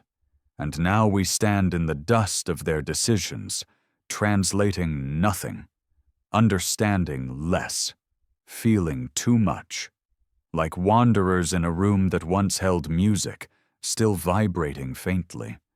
The bricks are cracked. The script is mute. The resonance lingers. And so does the warning. Because if Mohenjo-Daro was tuned like an instrument, what if we're standing in the aftermath of a song that was never meant to be played?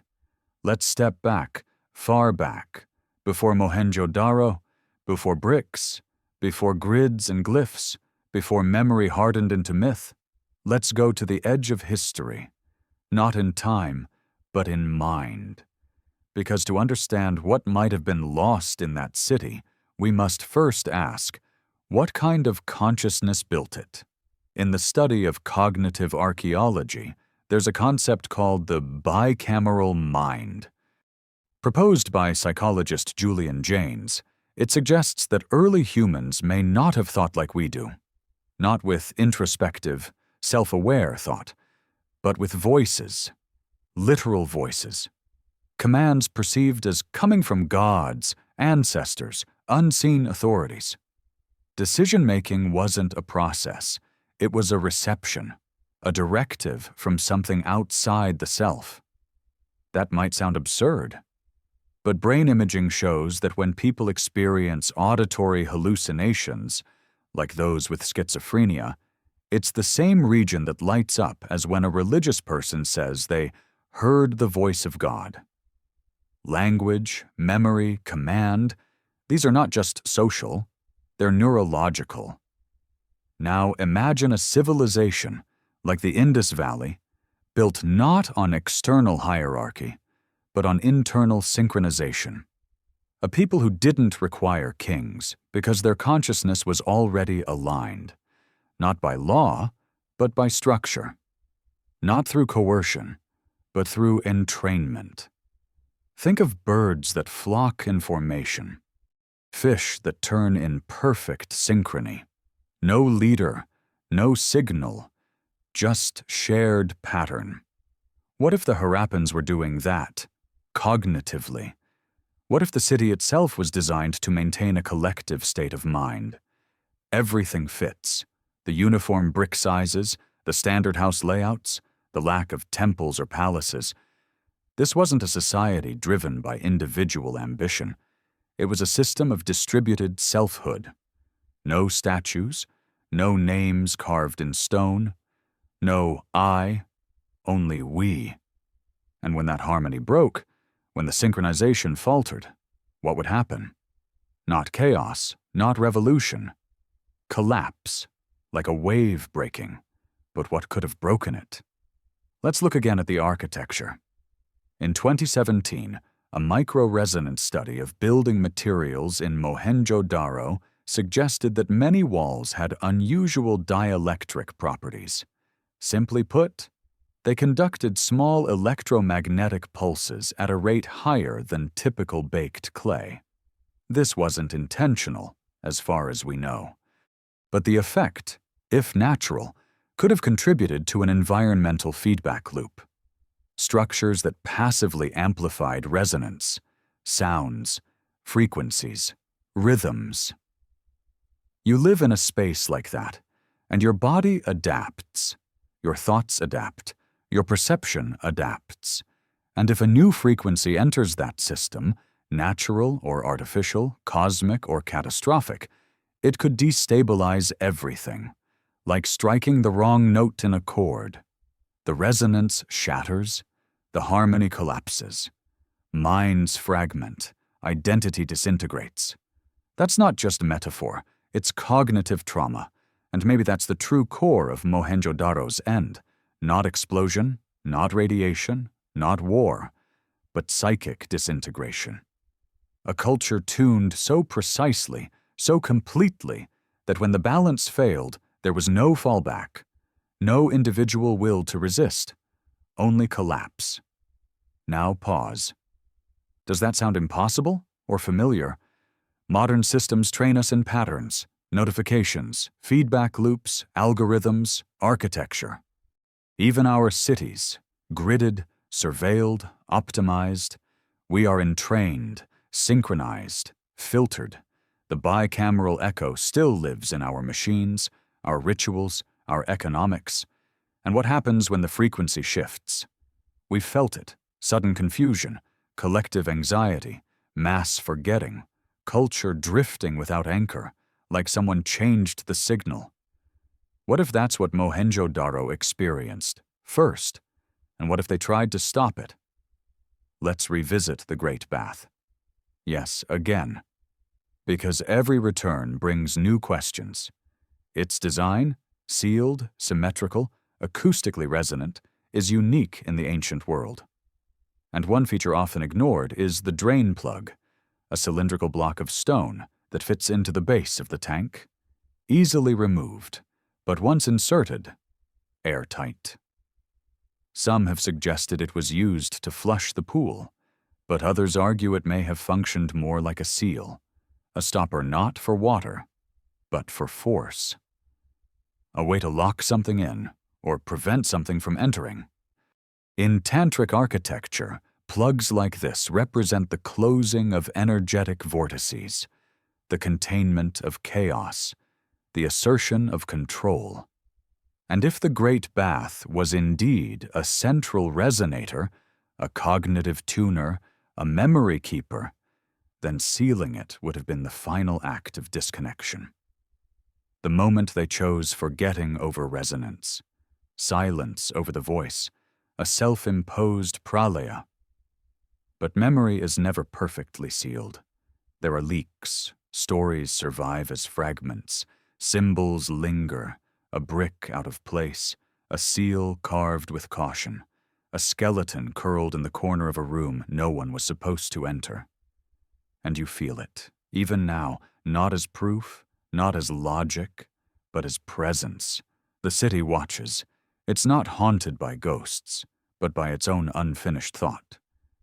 A process interrupted, a song half-sung, something that still hums in the foundation stones, waiting for a receiver, for a listener, for you. Because the danger of resonance isn't just that it collapses systems, it's that it repeats. And the question now isn't what happened to Mohenjo-Daro, it's whether we're building its echo. Resonance, when ignored, doesn't go away. It waits. It builds beneath the surface, invisible and persistent, like the tension in a string pulled too tight, until it snaps or sings. In Mohenjo-Daro, that tension feels woven into every layer, every brick, every silence. And if we've been listening closely, we've already begun to sense it. The pattern didn't end there. It moved, dispersed, replicated, or perhaps migrated. This part of the story begins far from the Indus. Thousands of miles west in the Scottish Highlands lie the vitrified hill forts, ancient stone enclosures whose walls have been melted by extreme heat, not burned, not weathered, melted. The stones fused together in a way that modern engineers still struggle to explain. No kiln, no forge, no fire set by human hand, at least not with Bronze Age tools, could do this. And yet they exist, dozens of them. Wall after wall, fused, glassy, alien. Archaeologists debate the cause. Was it ritual, warfare, an accidental discovery of some combustion technique? None of it fully holds. But more interesting than the walls is this.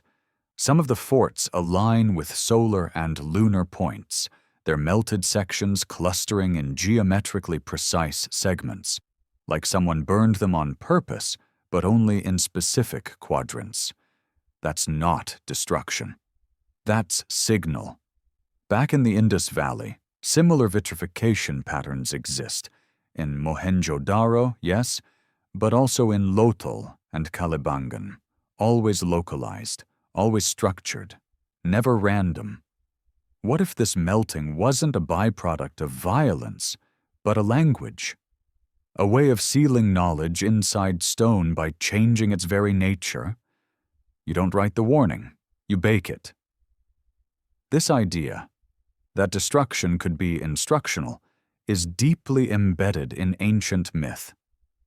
The Greeks told of Prometheus, who brought fire to humanity and was punished for eternity. The fire he brought wasn't literal, it was knowing. In the book of Genesis, the tree of knowledge leads not to elevation, but exile. In the Mahabharata, the Brahmastra is both gift and curse, granted only with the warning that using it fractures the soul. Knowledge, in these stories, is never free. It costs memory, it costs time, it costs cities, but even in destruction, something survives. Let's return to something simple. The drain pipes, we've mentioned them before, miles of terracotta tubes, laid in gradients, lined with silt catchers, connected to private homes. No other ancient culture made sanitation this seamless. It wasn't an afterthought. It was foundational, built into the city's bones. And yet, no two systems are exactly alike. Some have reverse flow valves, others terminate in concealed chambers, some loop back, creating a closed system that recycles water underground. That's not just plumbing, that's hydraulic computing. It might sound outrageous, but consider this.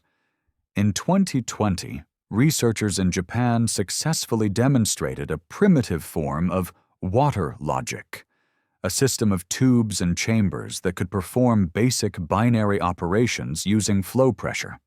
It's not fast, it's not digital, but it's real.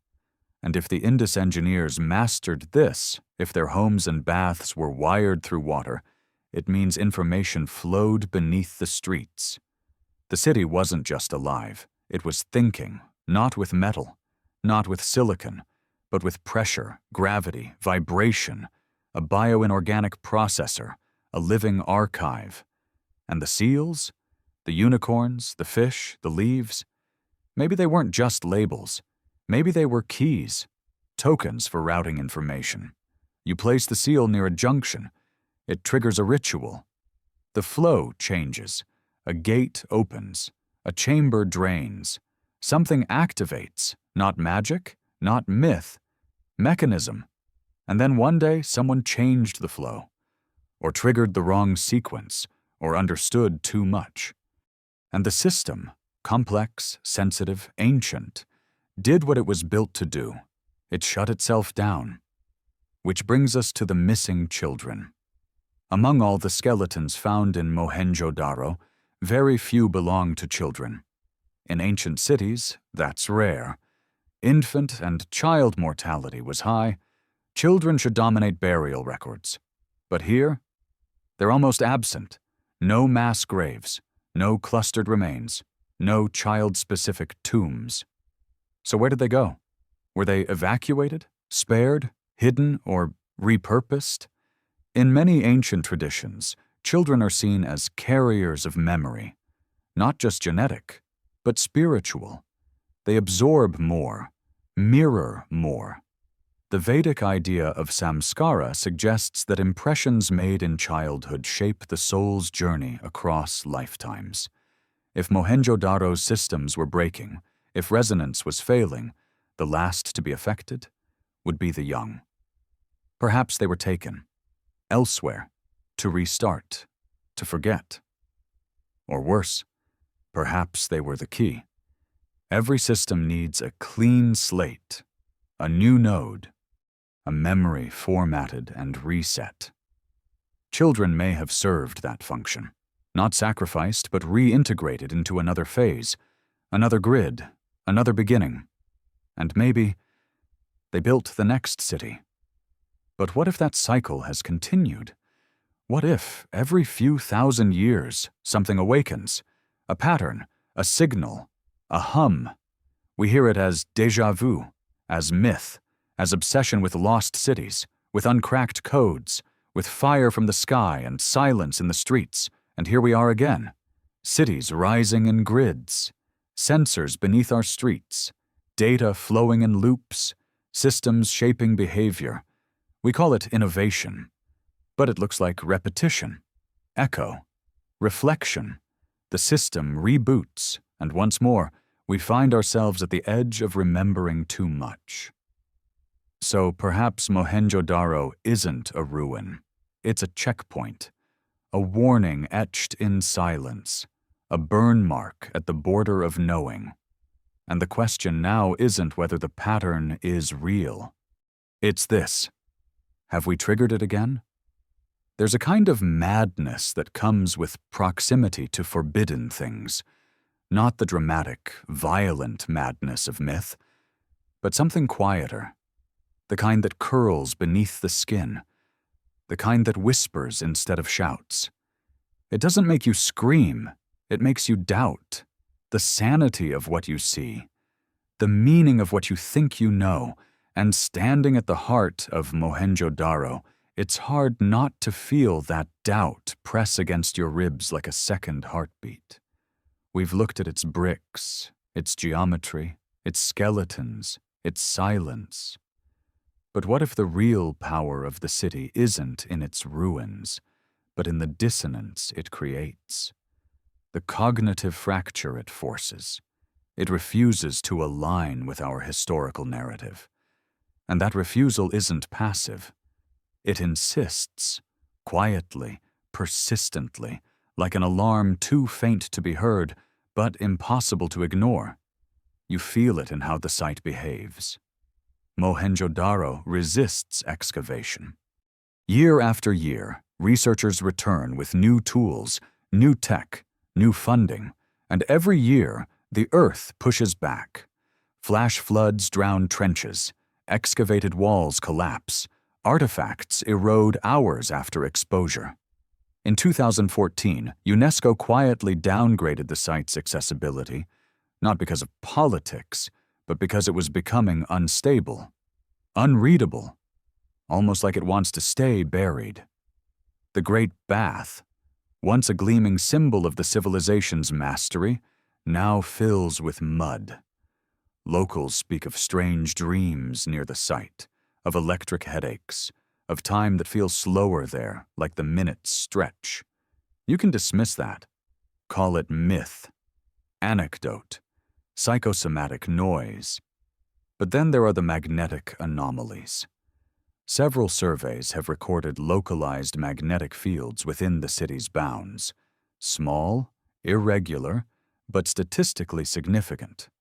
Some in the bath, some beneath the granary. Others in what archaeologists have called the corridor zone, a series of narrow streets running east to west, whose alignment mirrors certain solar angles on the equinox. Magnetism isn't magic, it's memory. In geology, magnetic fields preserve past positions of the Earth's axis. In neurology, they shape dream states.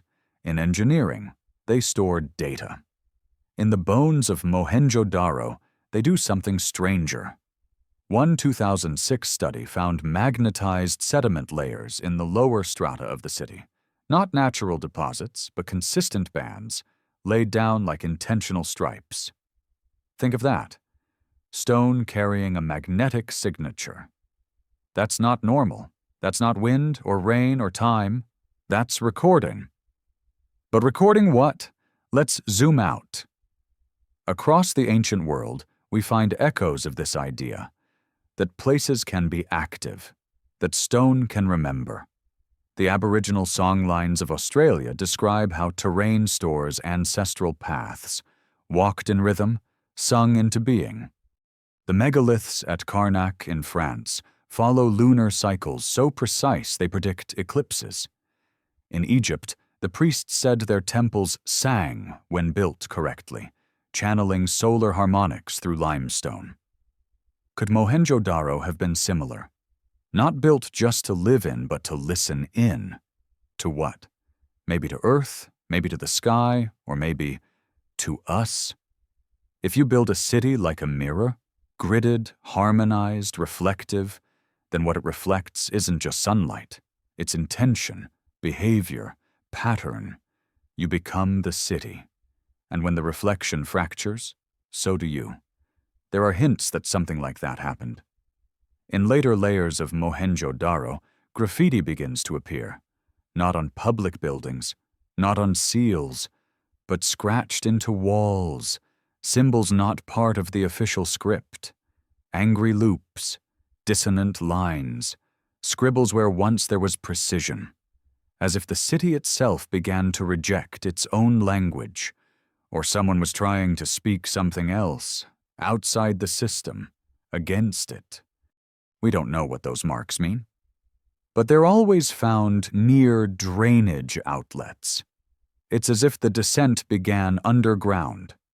Literally. Pressure builds in a system when there's no release.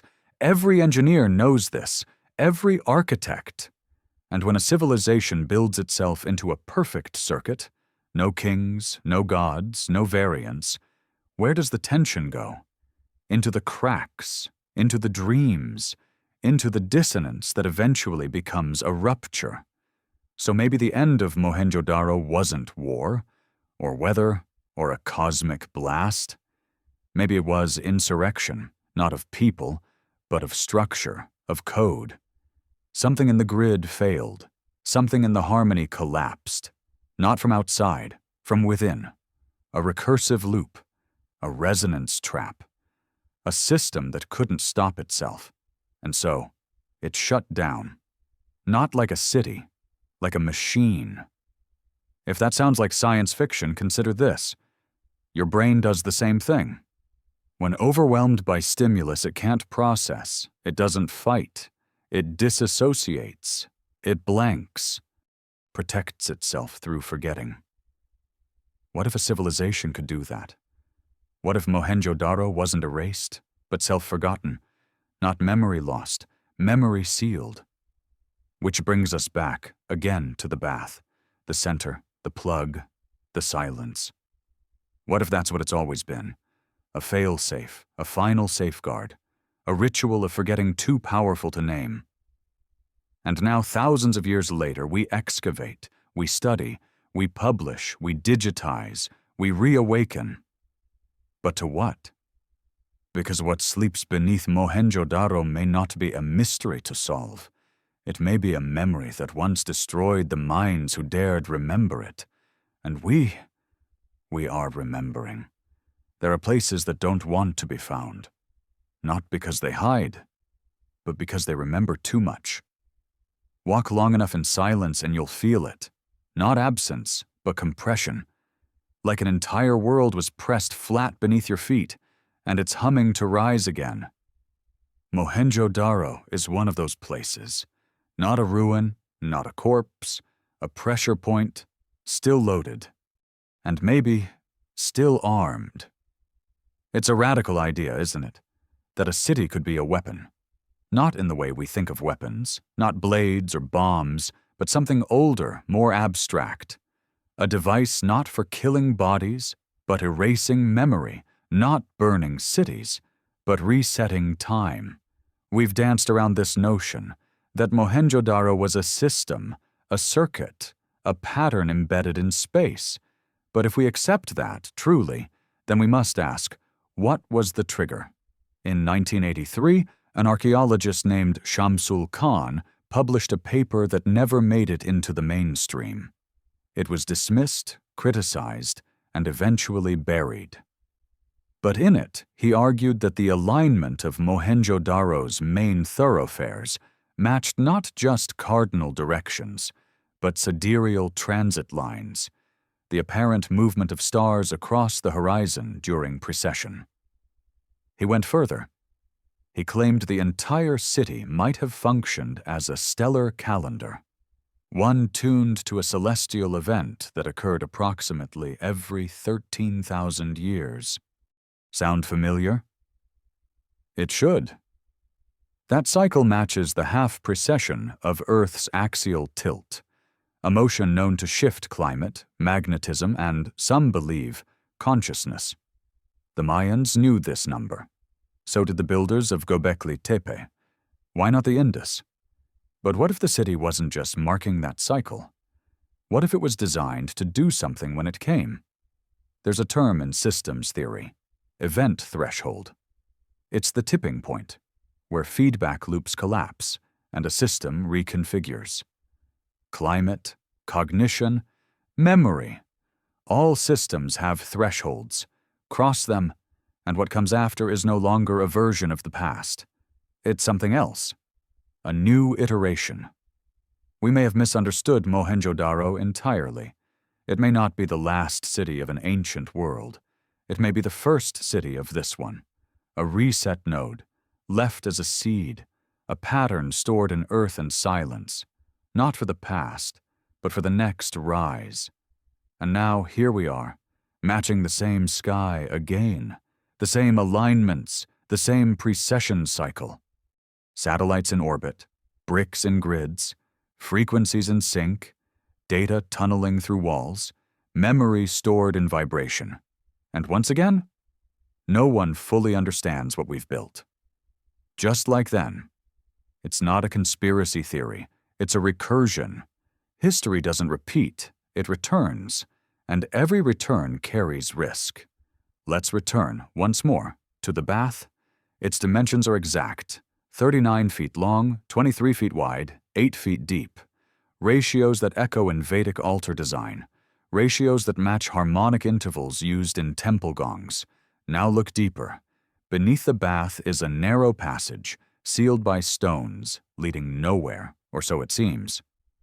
But in 1996, a sonar scan revealed an anomalous void below the structure.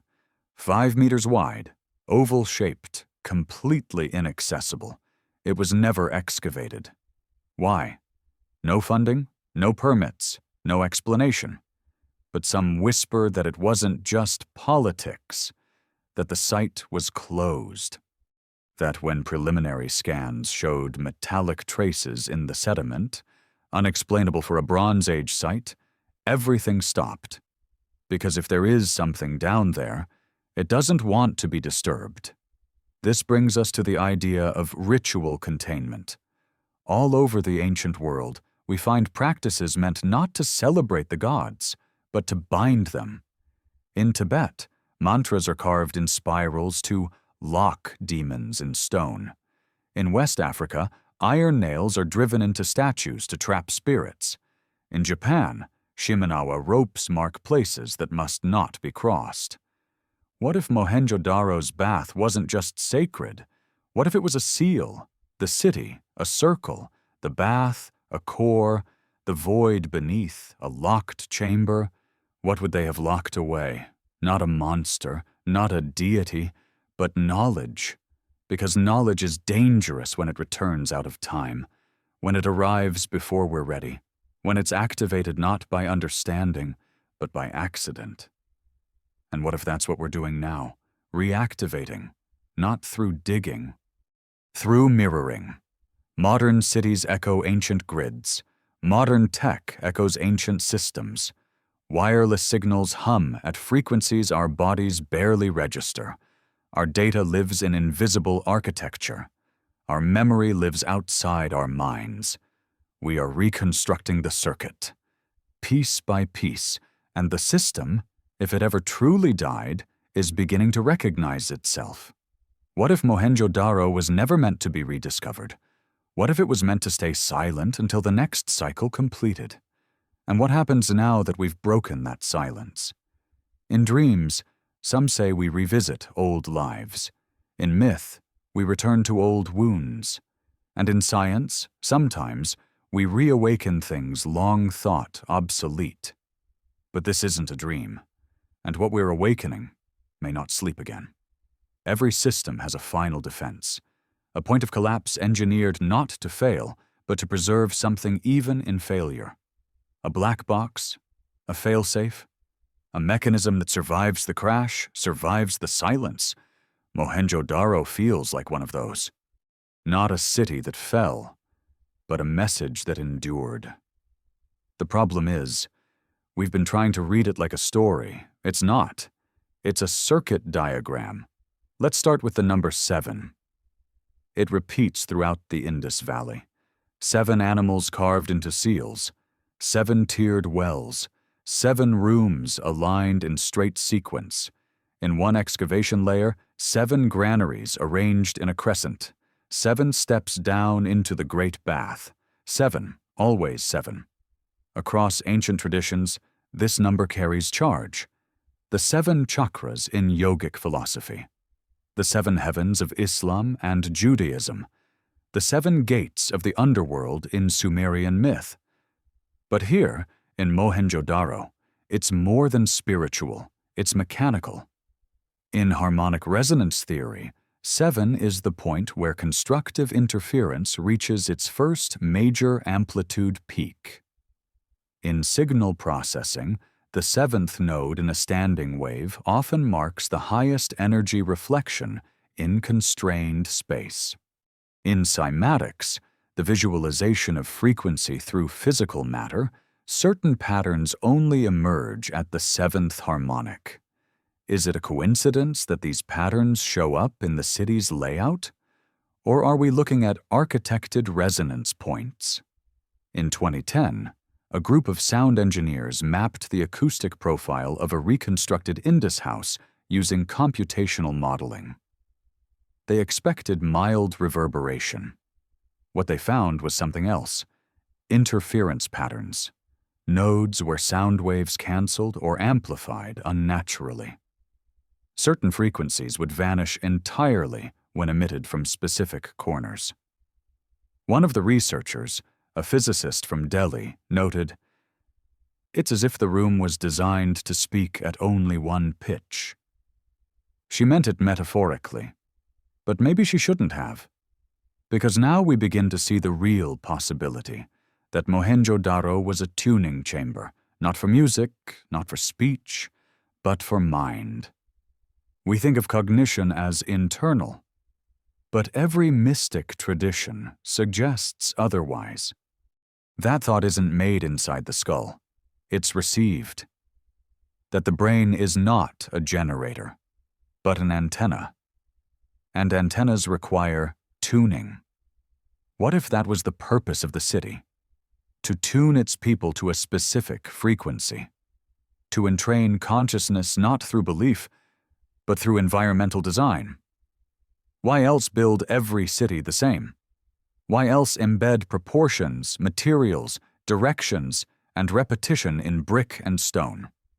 Not to control behavior, but to align perception. And when something misaligned, when the signal shifted, that alignment shattered. Let's return now to the final anomaly, something most historians refuse to discuss: the plasma glass.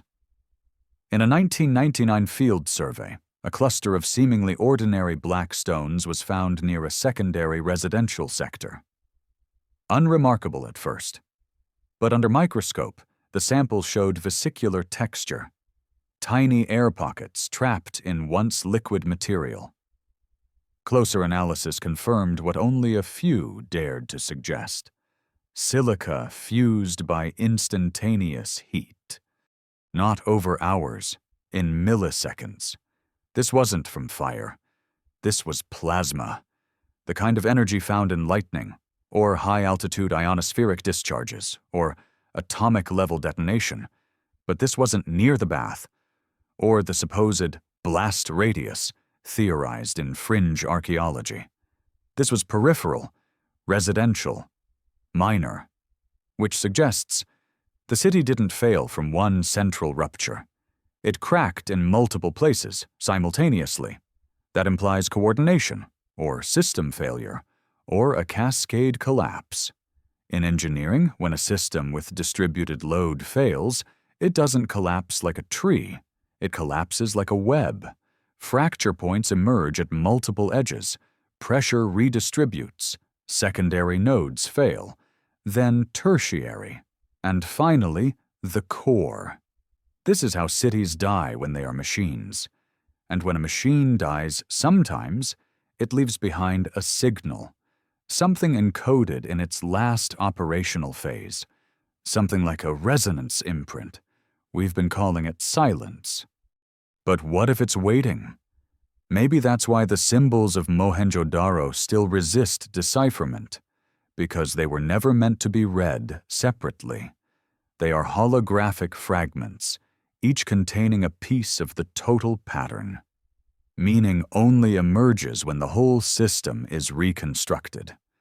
And maybe, unknowingly, that's what we're doing. With our networks, our satellites, our cities of concrete and fiber, we're building a mirror of the Indus system, not consciously, but inevitably. We're rediscovering harmonics, spatial design, energy flow. We're replicating the code. And perhaps Mohenjo-Daro knew this would happen. That's what a failsafe does. It doesn't stop the collapse. It guides the restart. It waits. And when the signal re-emerges, it activates, not with fanfare, with memory. Which brings us to the final image. Imagine the great bath filled again. Quiet. Still. Night air humming above it, and far beneath, in that oval-shaped void, something flickers. Not a machine. Not a spirit. But an echo. A resonance. A pattern made of light and pressure and time, not awakened, just noticed. And suddenly the grid aligns, the city remembers itself, and the silence breaks, not with sound, with recognition, and the question left is no longer, what happened in Mohenjo-Daro?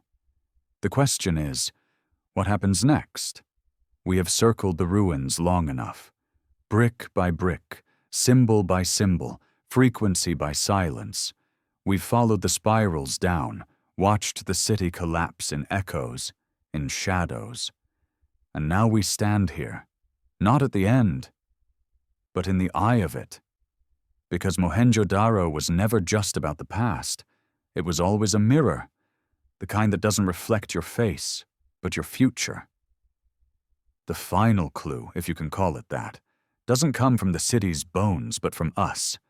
Our obsession with lost civilizations, our hunger to excavate, to expose, to make meaning where silence was placed deliberately. This urge is not innocent. It's an echo, a recursion, and Mohenjo-Daro knows it. That's what makes it different from other ruins. It doesn't offer knowledge. It withholds. It waits. Because the moment we understand what it was, we have no choice but to ask why it was hidden.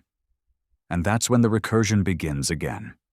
It's like standing at the center of the great bath, not looking at the brick, but listening, feeling. The stillness thick, charged, like the pause before a storm. The walls don't tell stories. They absorb them. They take your questions and give back shape, a feeling, a pressure behind the ears. That is the language of Mohenjo-Daro.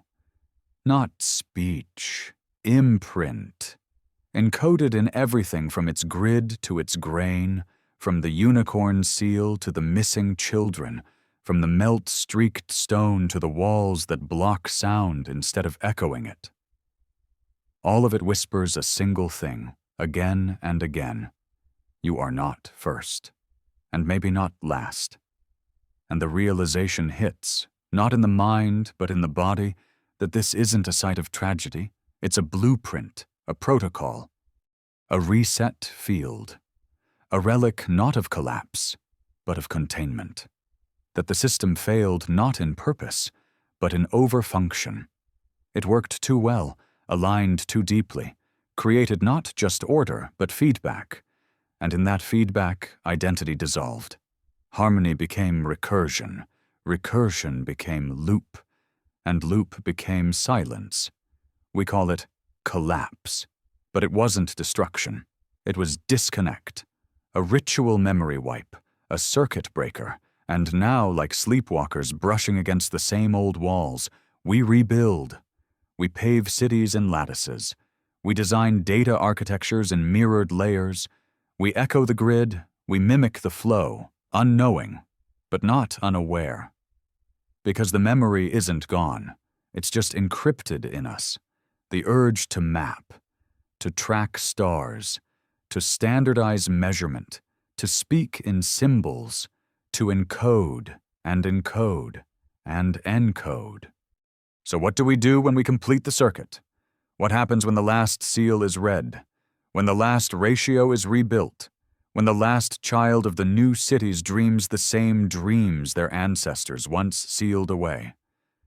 There will be no explosion, no war, no divine punishment. Just a hum, a feeling behind the eyes, a silence that sharpens into tone. The body remembers, the stone responds, and the system awakens, not as a god or a machine or a ghost, but as a pattern of knowing that had been waiting for us to catch up. We call it archaeology. But it was never about the past. It's about the future replaying itself, again and again, in loops too large to see. Until now. Mohenjodaro was never a question. It was a mirror maze. A silence so loud it taught us to listen. A city so dead it started breathing again the moment we forgot how to interpret silence as absence. And as we step back from its edge, from its walls and buried chambers and forgotten thresholds, the hum doesn't stop. It follows. Not forward, not backward, but inward. A signal seeded in time. And the last thought, the one that should terrify you most, is this. What if it was never buried? What if it was never gone? What if Mohenjo Daro is not beneath our feet, but beneath our skin?